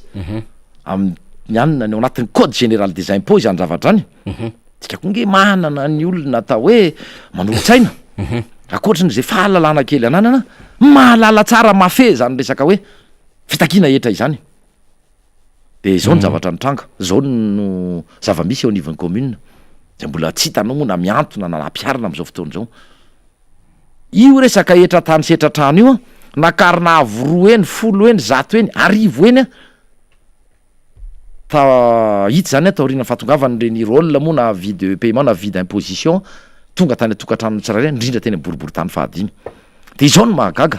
sady tsy avoaka an'ireo araky ny fangatahany mpanolotsaina ny tanàna zay fahefany mangataka ny atsipriany makasika any fa maninona nomenany SMGD ny resaka perception na ny resaka fanangonana ny fandraisana izany zay zany vao arotsaka makany amin'ny commune na tsy fantatra hoe arotsy anay za na ny amin'ny trésor municipal de alainy am'zay le 30% rehefa avy eo de alainy misy zavatra oatra mamofopofona détournement ao anatiny na fanafinafena zavatra mamofopofo iaho satria ny tsy fitenenanareo ny fahanginanareo manoloana ny fangatahany mpanolotsaina ny tanàna sy ny mpanara vaovao sy izay de mampiayanay zany zavatra any de izao nomenareo azy tadidio tsara raha ny zavanisy apatsiaky kely ny zavanisy ataona vitsivitsy lasy izay raha nomena ny orinasa mialatsiny efa manona anarany orinasa hoe ametisy ny fandraisana ny perception ny zany atao hoe droit de visa na droit de séjour eny amin'ny seranam-piaramanidiny vato parcours du combattant procédure lava be tsy misy ohatra zany satria lalàna ny mamaritra hoe ireto ihany no mahazo mandray izany atao hoe etra zany ary tafiditra am'zany ny impôt locaux na ny impôt foncier amin'ny tany sy ny impôt sur les propriétés bâties zany IFPB makasika ny trano sy ny zavatra rehetra eo amboniny dia raha makasika an'zany fampatsahivana ny zavanisy taona vitsivitsy lasa zay tamin'ny fitondrana teo aloha dia antony ny trine reo fikambana ny inspecteur ny impôt hoe averenao aminay fitantanany fa tsy ara-dalàna zao zavatra nefa hoy aho efa niezaka nanaraka ny lalàna velona sy ny dingana rehetra voakasika izany ny ainga avy any amin'ny office du tourisme nandalo amin'ny ministère ny tourisme ny ministère ny sécurité publique ny ministère isatsokajo ary indrindrandrindra ministère ny finance zany zay vao nandraisana nataony convention nanomezana ny nataony convention aloha dia zay vao nisy ny décret raisina teny anivony filan-kevitry ny ministra ny didim-panjakana nametraka an'izany tam'izany fotoana zany tsy hiditra hoe inona no fa ny lalana nale zany fa mba mipetraka kosa mipetraka ny fanontaniana makasika an'izany andre matobe ny tanàna mbola nisany zavatra mampiasy fanontaniana mipetraka hoe nandalo an'izany karazana endrika fanaran-dalàna zany fa satria lalàna io tsy misy manovana io ratsy ny loi de finance irery ihany ho any hoe iza ny habilité apiditra an'izany etra izany ary efa misy an'izany fivoriany zany de mbola misy ny commission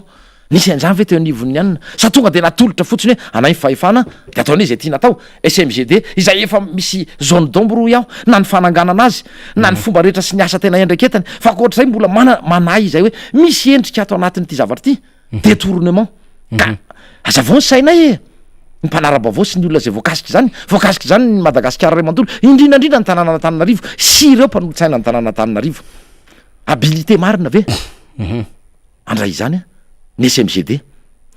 de avoary tantaray ho anay raha mba mbarao anay hoe inona ny lalana nataonao satria rehefa lalana parcours du combattant araky ny teko procédure lavabe zany zavatra fa tsy hoe ity nytianay de asainay ampidiriny ity orinasy ty zany zavatra any zay zany fanontaniana no apetrako za tsy manana valiny fa aya zay ny aya tsy havanana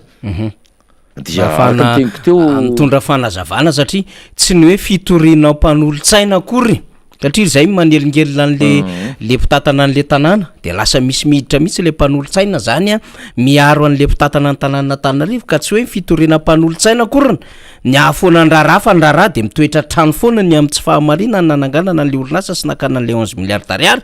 fa vao mainka ampongatra an'le izy ty ity manko hitondra feno voandray deputé fetra raha ohatra rahany ka tsy le nieritreretanareo sy itorianareo an'le mpanolotsaina ny tanàna zany le actionnareo ao anatin'le izy de azavao ary ohatriny nandray ary le izy zany fa vao mainka zay anazavazavatra zay ity hoe hipoitra zavatra marobe ty hiteraka feno vaobe dabe misy ty fitoriana taony ty fa aleo andeha amin'io rehefa io le dolatiny tadiavina zany fa miandry indray tsika zany deputé fetra sy ngamba le teneny mota teto izy motarisa hoe tsy samy tory io fa mitory izy satria mba hahafahana manapoka le marina avy ao anatiny zay communication nge reny fa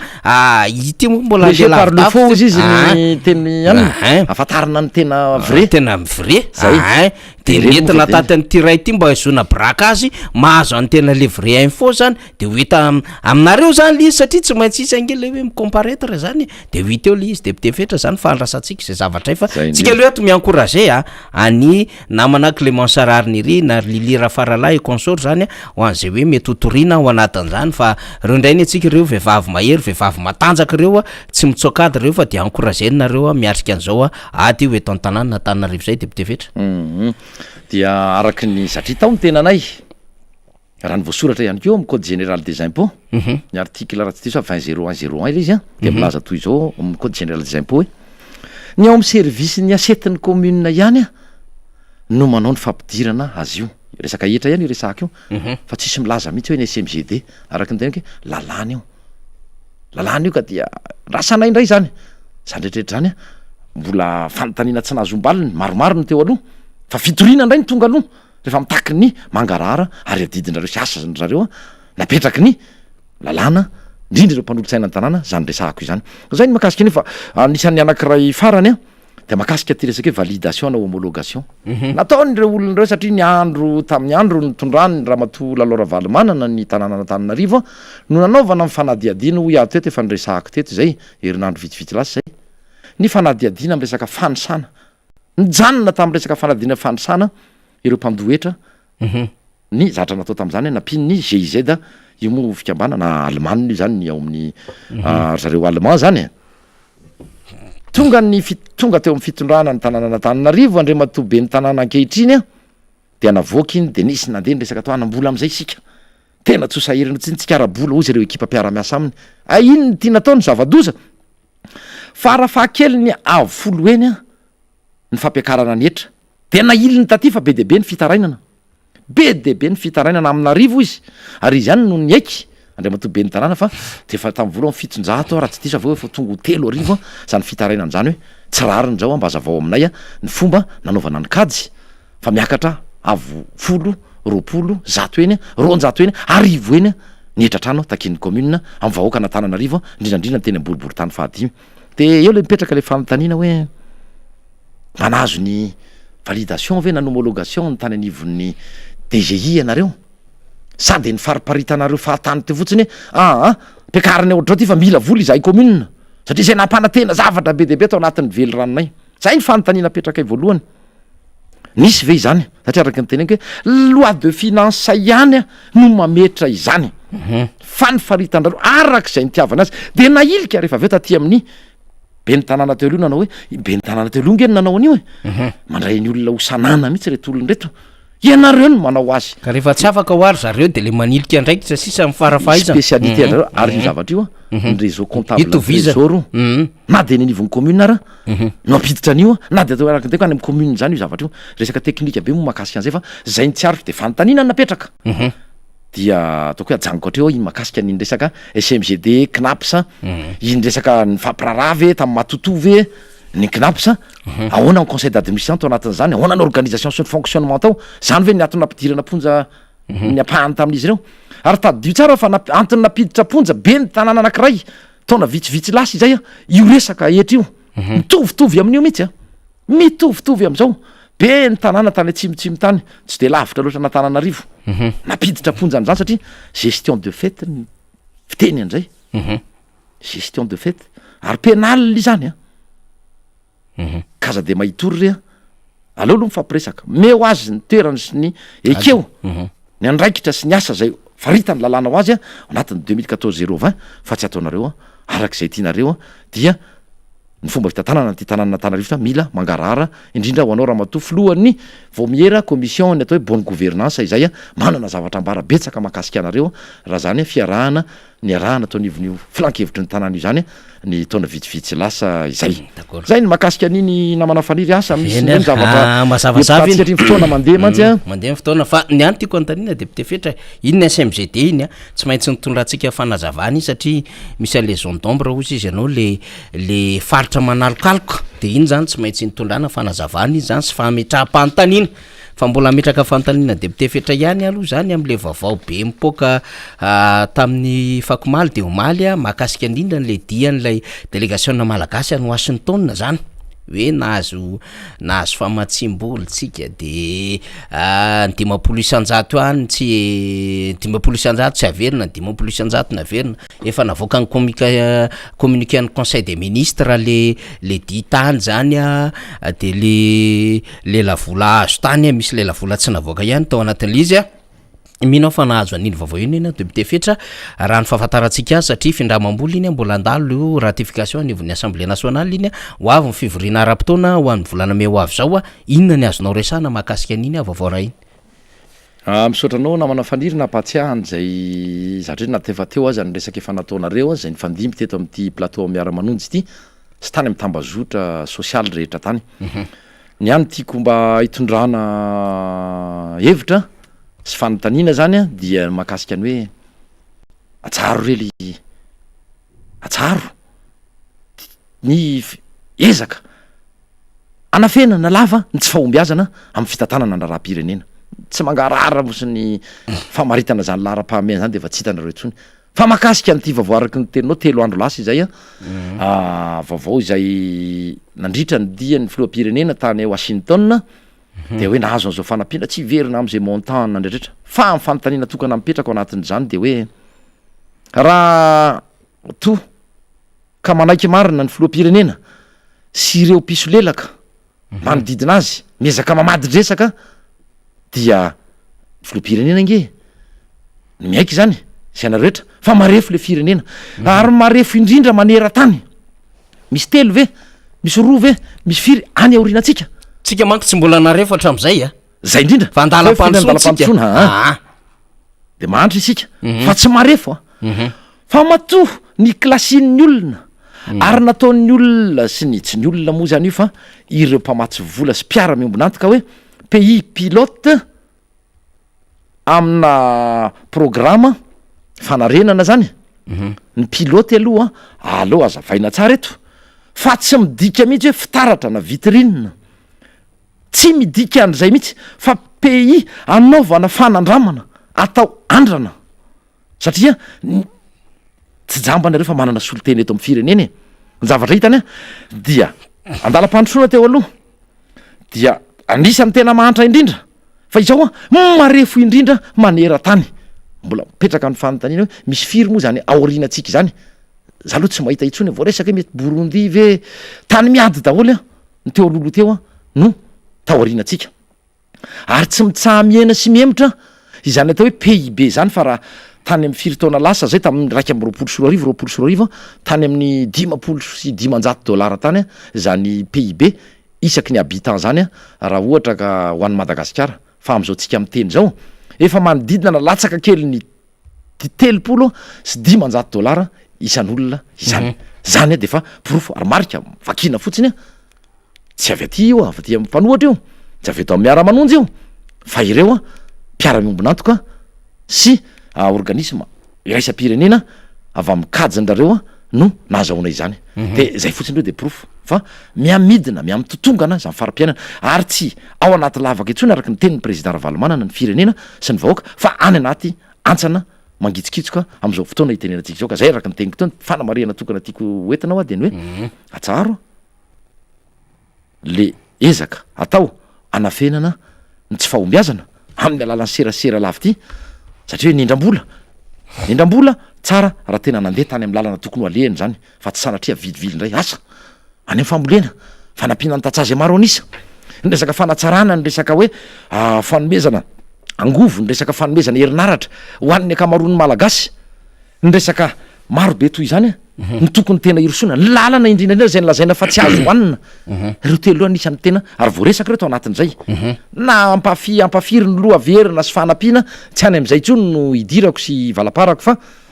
alatsiny ny resaka hoe alefaso any amin'ny lalana tokony ho alehany le vola be ny vola teo raha ny vola azo fanampiana tam'ireny covid voaniditra teto ireny ampatelo ny tetim-polam-panjakana satria teo nenela 800 milliards sy 1 milliard de dollars no azo nefa raha ny tetim-polam-panjakana manodidina tapitrisy io tapitrisy mialatsiny misaotranao na manafaniry 2 milliards 500 millions de dollars ny nyteti-bolatsika dikan'izay tokony mitondra oxygène saina nanara-rota nanara-tsarana ny fotodrafitrasa teo anivon'ny fahasalamana ny resaka zava-nisy teo na ny fikarakarana ny mpiasa ny ara-pitaovana ny trano fa tsetsatsetsy aritra donc mba jerevina eny amin'ny manara-penitra eny midigy fa miainga daholo ny karoan'ny manara-penitra mibotsina ny karo kika ny varavarana miantony atsy a miongotra ny zavatra rehetra tsy misy zavatra mandeha araky ny toy nambara araky ny manara-penitra araky ny fiteniny fa dia imo tsetsatsetsy aritra nandrehan'le vola be izay a nomeny ny mpamatsy vola fa de zay teniko teo zay mafisiko ny hoe marefo isika miaiky zany izy rehetra mpitondra sy reo piso lelaka reo mpanamary tena manodidina azy ireo hoe ary mpandrebirebisaim-bahoaka matoa atao fitaratra itsika ao anatin'izany de fampahantrana manara-penitra no napetraky ny mpitondra misy ankehitriny de nivadika niemotra nakany amin'ny marefo isika ary marefo indrindra manera-tany satria nanara-penitra le fampahantrana dia tsy fitaratra zany isika tsy vitrine zany isika fa anaovana fanandramana zay no mahakasika an'iny namana faniry saotranao nampatsiahany zay zavatra fa zay no tsetsatsetsam-pirenenako aloha mitsinjo an'le vahoaka zay ny tena zava-dehibe fa tsy ny mpitondra ny azy a tsy io ny problemany mpitondra ny mandalo fa mivahoaka mitoetra foana de eo am'izay lafi ny fitondrana sy ny vahoaka zay tena hoe manana andraikitra lehibe zany a ny vonona iraisam-pirenena mpamatsy vola mitodika makany anivonvahoaka amaranatsika debite fetra ity fantaniko ity ny valy teny andrasako aminao sy ny zava-misy de veriko fa ny rehetra ihany ko de miandry an'izay indrindra ny mpikatrika avy amin'ny antokotiko Madagasikara satria nisy zay interview zay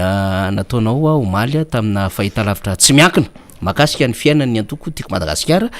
de izany angamba no amaraparana antsika ny adevitra ny hoe ny antony na tonga an'izay fomba fijery sy nyreny fanio-kevitra atao anatin'ny interview iny zay nataonao amin'ny raharaha ny antoko moa zany zava-dehibe ny afatara mpijery sy mpanaraka atsika indrindra mpikatroka zany ao anatin'ny raharaha zay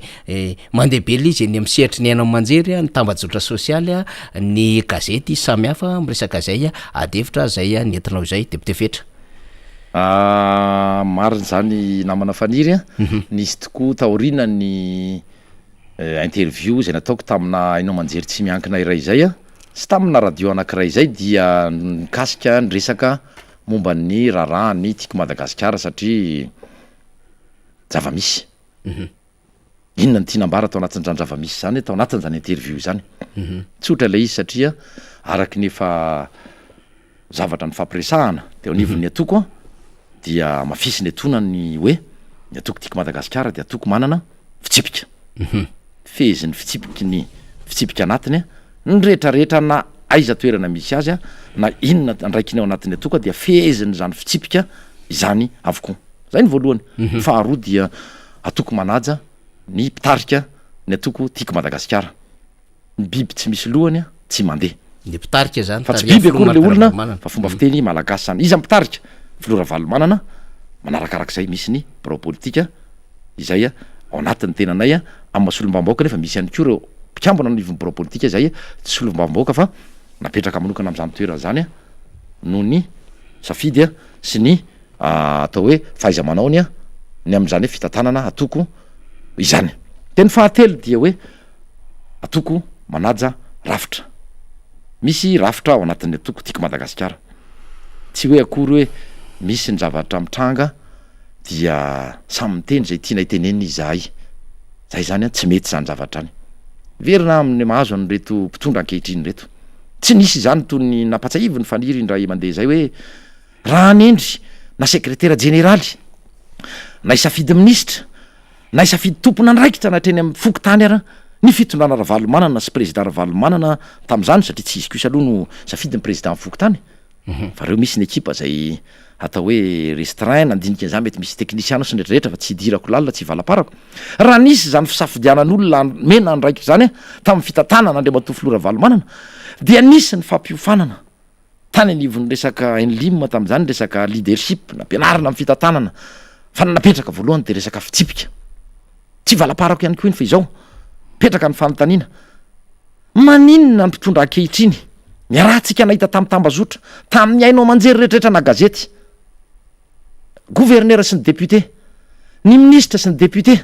ny ministra sy ny gouverneur ny maire sy ny député tonga hatramin'ny fifampikasiha tanana satria miseho azo mafy be daholy miseho azo mahay daholo ny zavatra toy izany a no evitena tanatin'ny ty atokotiako Madagasikara ty tsy fikambanana anjeliny ny atokotiako Madagasikara olombelona no fa mandray ihany ary mal placé nareo raha ianareo ny sitona an'izany satria ny anareo raha hatramina vadina ministra mameny heviny amin'ny resaka omda ny rehetrarehetra tsy miditra any amin'ny tsy tokony hidirany ny solom-bavambahoaka no karazany mibaika olona ny anivon'ny fitsarana sy manao ny zavatra rehetra atao hoe mi-influencer zany ny zava-misy eto amin'ity fireneny ity efa nyresaka akteto ny resaka ACC ny resaka hoe ray le tena hoe nitsikitsika ivavahana mihitsy a no nipaoka ny akoho kely zany ny zava-misy rapadango ny amin'ny resaka are-pirenena sy ny amin'ny resaka ka tsy te ho tonga amin'izany ny tiako Madagasikara misy antony reny zavatra reny mitovy ny rehetra eo anatrehan'ny fitsipika ary matony resahany zany a dia zava-nisy tsy ny foronona izany ekena fa ela nandeha ny resaka ka izao fotsiny no tiako amarana anazy hoe tsy afaka vela am'izao a rehefa mahita zavatra tsy mety tsy voatery hoe olana be goavana be zany zavatra any fa mbola miantso an'ireo namana manao hoe miverena amin'ny lalana mahitsy a de tokony langazy mitovy ny tenena anaty fa tsy mety le ataoko hoe fananganana vovonana rehefa zavatra na tsy vovonana ihany io fa zavatra ifampiarana tenerana mandeha amin'ny ambaratongany mandeha mandalo bro politika filora valomanana ny zavatra etra tapahanato fa raha iza koza ohatra raha mieritreritra za faniriny zao tsika mba hanangana ihany ko isika raha fikambana ray nefiza no sotomoko ato ny olona tanatiny ihany tsy mety zany zavatra zany tena tsy mety zany ary tsy azo ekena satria ny fanirina ary lokalokan'ny président Ravalomanana teo anatrehan'ny mpikambana tiako Madagasikara na izy na iza na mpikambana tsotra na olom-bofidy na avany fotony na any ambonimbony kokoa tena hoe ho apetraka ho lovain'ny faramandimy zany atokotiako Madagasikara zany dia petraka ny fitsipika porofotsika fahaiza manao a dia ampiadanana ny vahoaka malagasy fa rehefa tsy mipetraka ny fitsipika dia samy manao zay tiany atao a ny rehetrarehetra ohatra an'izay izy na manao faniry tsy fantatro raha hoe misy zavatra mbola tiany faniry satria za moa zany tsy manao Facebook a fa ekeko a manaika nisy zay fanambarana tao fa le izy ndray zany de mba tsy mifampijery arina tava fa nefa koa tsy vo izao zany zavatra nitranga fa efa ataoko hoe amam-bolana maromaro ary efa nisy ny fampiresahana nefa mbola hita fa mbola misy ny zavatra tsy tena tomombana zavatra fantapatatra reo zany any ambadika any zay indrindra mantsy tsy fantapatatra reo fa tena fantatray ary malala an'izany ny rafitra rehetrarehetra ary rassureko ny any ivelany a indrindrandrindra na aiza misy anareo na any États-Unis nareo na any Europe nareo na any Afrika na aiza na ny Océanie na aiza tsy misy mivaky zany ny tiako Madagasikara ny ombiny ray mandry tsy omby akory ny mpikambana tiako Madagasikara ny ombiny ray mandry a tsy indray mifo ary arena ny fisininy fa samy afakevitra ao anatin'ny atoko fa nefa kosa tsy midika mihitsy zany fa afaka miteny zay tiany tenenina ny mpikambana atanivon'ny tiako Madagasikara voafatotra zay zavatra voafetra an'izay a ny fahefany rehetrarehetra naiza misy azy na ao anivon'ny bro politika io a mandrapa tonga ny fotony a mpikambana anivon'ny tiako Madagasikara any anivon'ny fokotany rehetrarehetra any zay fotsiny zavatra tianao ambara tam'ireny fa dia manararoatra misitona moa zany ireo pomba ny fitondrana ngeny tena mampime fa tsy hitany izy araky nyteka mal placé anareo raha ianareo no miseho anome lesina eto satria ny tahotra nanongotsongona ny maty a tsy andevenambelona ary raha ny zava-misy akoatra ny tsy fahaiza mitata nataony lety mpitondra ankehitriny efa voaporofo zany fa io ezahany tsy fahombiazana fenipenina io araky ny teniko a de mba tsy te ho toy ireny a ny tiako Madagasikara izay efa toy ny teniko tany loatra metsoro menoatra manao hoe 700 tonga abo 700 tam'izany ny fitombony araka-rena reto a tonga hatraty amin'ny miiba 700 izay mbola mety iba noho izay raha mahatonga azy a ho tonga marefa zany rehetrarehetra zany a antony a ny tenenana ireny satria tsy tena hoe mody tsy mahalala an'izany anivon'ny tiako Madagasikara mafantatra fa eo le hitadiavana vaolana zay le antony fiaonana manao hoe ty kosa tsy mety fa indrindrandrindra ny zavatra zay efa fanambarana natao teny anivon'ny RMDM tamin'ny 23-24 juillet teny amin'ny Rilatsio a de milaza fa tseketsika ny firafitra isenisy ny fanendrenan'io a tseketsika ny ACC toy izany ihany koa tsy mahatoky ireo rafitra roa reo zay reo a no tena anisany tseketsika satria namanamana ny ao anatiny vadiny anina any ao olona hita fa hitan'ily reo arbitra hitan'ily reo zay fotsiny any sy toy ny hoe aloha ny FFKM fa itsika kristianina maro anisan'ny kristianina eto Madagasikara lolo avy natapony loha zany ray aman-dreny ara-panahy zany fa tsy lazaina indray reo manao hoe apetrahanareo any amin'ny fitaizana ara-panahy dia aloha ataonay ny politika sy ny farany hoe azasiana zany fivorivoriany zany na fivorim-be zany concertation nationale concertation nationale nefa nraisany rehetra anjara ary manana solotena am'zany natoko tiako Madagasikara ka mirassuré anareo izahay mahita niny fotony izahay tsy misy zany fisaratsarahany zany tsy misy zany fivakisan'ny timma izany fa izao kosa na iza na mpanolotsaina ny tanàna na solo mavambahoaka na olo-tsotra na ny tenanay aza rehefa hita fa misy mety de manitsy ny bureau politika manitsy ny filora valomanana manana didy araky ny teniko teo mitondra izany amina tsy amin'ny mafilohany vondrona parlementaire fa io araky ny teniko tsy zavatra vao omaly akory io na vao afaka omaly io fa misy antony matoa tonga tam'ireny zavatra andretrasan'ireny ataony rehetrarehetra lesony reny mba apaharitra an'le atoko mba asehotsika amin'ny vahoaka fa tsy mandeha gona mandeha fatany zany fotsiny ny fitatanana na association na atoko politika io na firenena tony ny ataony ohatra ratsy omeny ny mpitondra ankehitriny mazavy tsara zay fanazavana nentin'ny député fetra zay mikasika ny raharaha iny fa io moa tonga n'le fitenenany koa maina azy atao maika misery an'liana ka mitady diversion mafy koa le fanjakana am'izao fotoana zao satria rakopantsy mikasika an'le hoe tsy araky ny vavana atao tamin'ny 24 ny zavatra ataon'ny tanana ny soni zany afa ny tenen'ny vava tsy mila mpamatsy vola fa afa ny ataon'ny tanana manao soni amin'ny mpamatsy vola 24 mangataka any Washington mba azo famatsim-bola ary entina le PM zany hoe le UM mena-drafitra de rakopantsika rehefa rakopantsy zarara nahita an'iny aloha satria efa nandeha koa ny consigne hatramin'ny maly hoe tena manaovitsika communication be mihitsy atsara ao io resaka fahazona vola io ohatrohatran'izay manko le izy menakavy niarany roatra mihitsy izy menakavy maly hoe ay de nahazo famatsim-bola de satria nahazo vola de miao ao indray ny aty amin'ny team masinsisa de zany rehetrarehetra zany nanaovana communication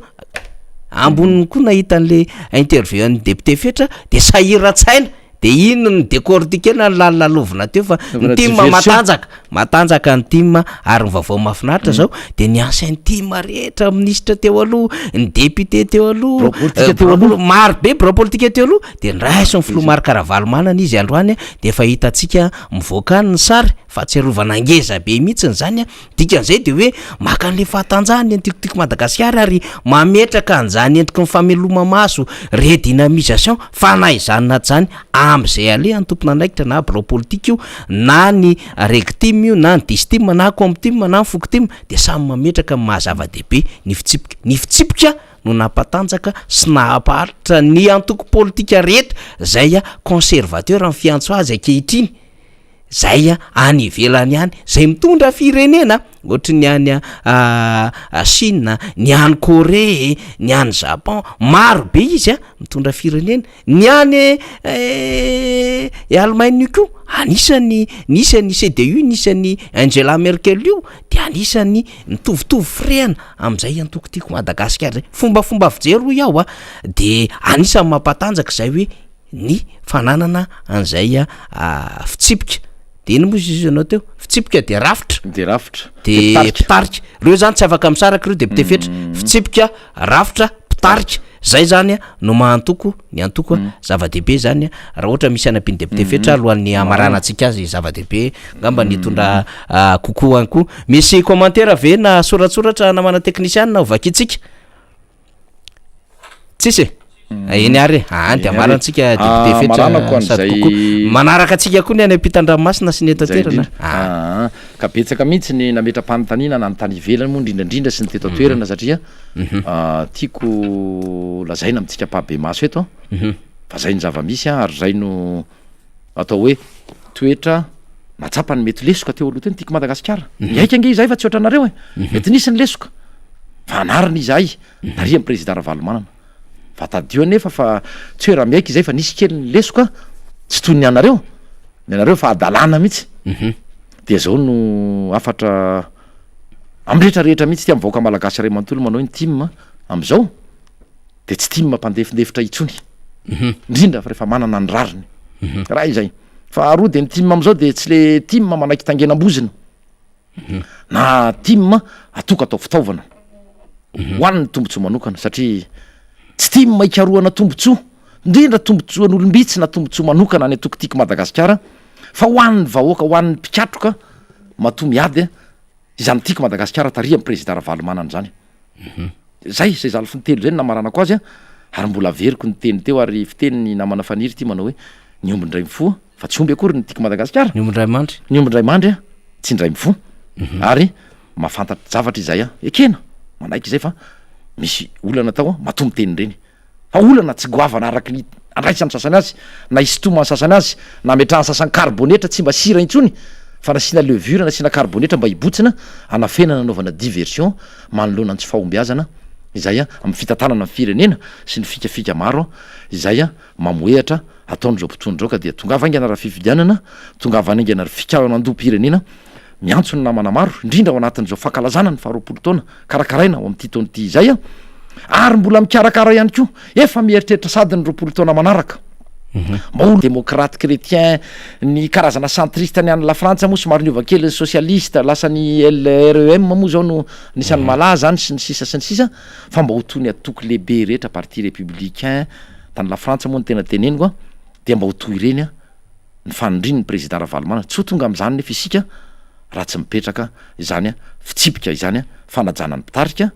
fanajana ny rafitra ary fanajana ny fitsipika ny akoatr'izay dia tsy marina ary ho anareo zay milaza fa manao jady amin'ny président Ravalomanana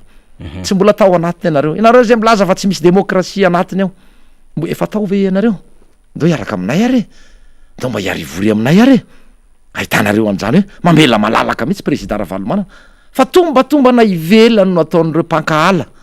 ireo tsy ty nefa araky ny teniko teo satria ny olona toananareo dia efa hita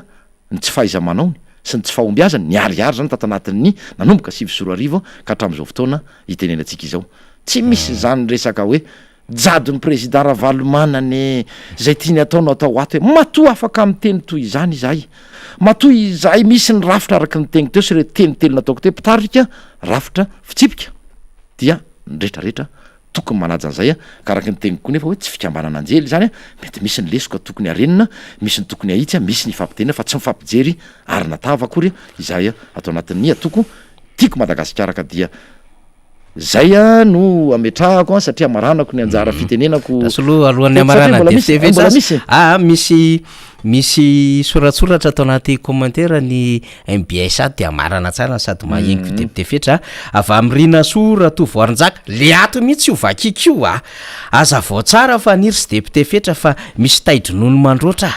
de ato koa misy tovrazaka tene mihitsy marina ary député Zokofetra efa mangovongovotra be ry TGV Bokatrosa am'izao zimo 515 izao zay ny tovrazaka sotra azy reo i Catherine de Nouveau misaotra honorable Fetra mazava ozy izy de mivery ny rina sora soava manjaka mazava tsara ilay fantanina napetraka ao raha lafaniry de izandray ato ity ndraso mandeha kely any izy mandeha kely miakatra kely vetivety fotsiny satria letra samboatra kely izy iga piatsana Iarso miaraba député Fetra raha lamizafim-bolo la ahoana ny hevitrao amin'ilay feo gazety androany iny ny sarinao de hita voalohany eo de fa mazava efa nentin'ny député Fetra teo ny fanazavana mahakasika izay akoatran'izay de Rakotondrabary Julien Salama ny miara-manonja MBS makasitrake de ato koa andre malala Franka non zay tapaka indray ny jiro ety akadamoka sy mandidina omaly tamin'ny enina sasany ka hatramin'ny 5 oralina vao niverina nefa ny fandriampahalemana ety tena grave be mihitsy maizina ny tanàna zany zay ngamba no izy ny resaka moa efa maro be nresahany eto de ato zany fakahirezana député Fetra moa zany de mazava tsara amin'ny vahoaka ihany koa ny zavatra nambaranao teo zany fa zay rehetrarehetra zay moa de nitondrana zay hoe fanazavana précision inona le précision de hoe fametrahana tsara fanazavana fa éclaircissement fanazavana ino moa zany précision moa zany de hoe tena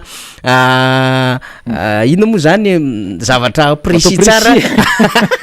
tsy satria nareo misy miinsisika ozy de misevetra zay le miinsisika manko de hoe sady miinsista no misisika de lasa tenin'olo izy manoloana an'le hoe propagande ataon'le avariakina koa le propavandy zay ko vandy lainga dia misafotifoty fa efa nitenenina mpomba ofisialy te hoe reny zava-marina sy zava-misy ao anatiny ao ambadiky reny interview sy raharaha zay de zay le précision ka hitraroko am'izay fanamafisana fa ny éclaircissement zany fanazavana zay zany le izy tiatsika tenena anatin'zay mazava tsara zay adevitra rehetrarehetra zay miroso ny fiainan'ny antoko a ny message be da be raisitsika teo koa sy ny olona tonga ty amin'ny MBS ty de hoe zay avare amin'ny fokotany zao ahoana ny organisation 20m zay tanora maka zay de misy ny orientation zany sy ny conseil zay efa omeny namana samy hafa de efa samina zany tsika rehetrarehetra zany de verina fa anana ny tanjaka ny antoko tim iray ihany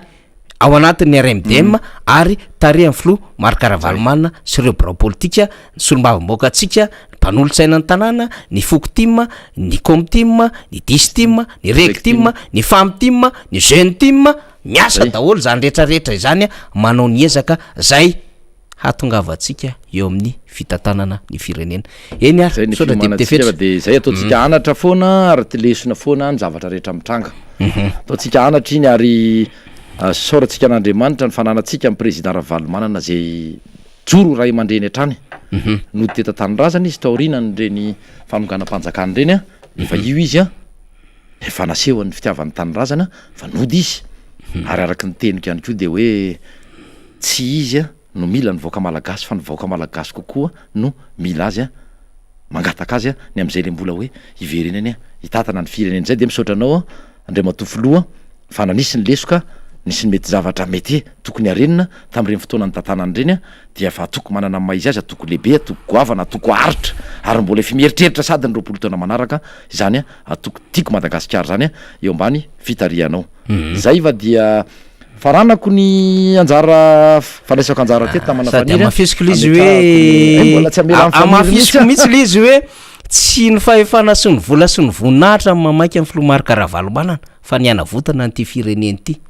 sy ny vaoaka malagasy zay mihitsy le izy debitefitra manampy ale zavatra nambaranao teo zay fa de samy aloha ary tonga de anao mihitsy mamarana ary zany amin'ny fomba ofisialy zany eny ary fomba ofisialy dia araky ny teny namana faniry de izay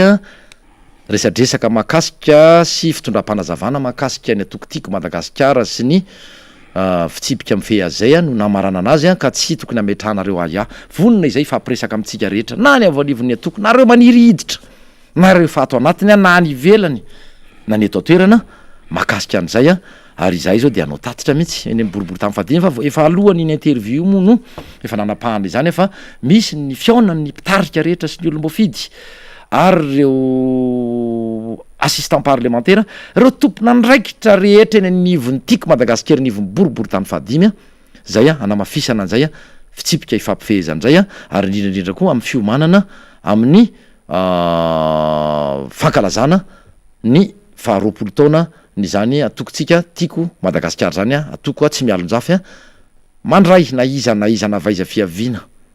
na izy ianao na iza rehefa malagasy ampitaona ampy 20 ny tiako tenenina de afaka miditra fanakalefotsika fanometanantsika fampitsikera raha ilaina mafatsika miroso satria ny manderery mety hiazakazaka tonga aloha fa mety hopotraka fa ny miaraka maro ihany no lasa lavitra ka dia izay no ametrahako ny veloma mandra-piresaka ary hitondrana ny firaritsoa atsika rehetrarehetra manaraka izao fandarana miara-manonjy izao dia amin'ny manaraka indray toboky lahy sy toboky vavy veloma tompoko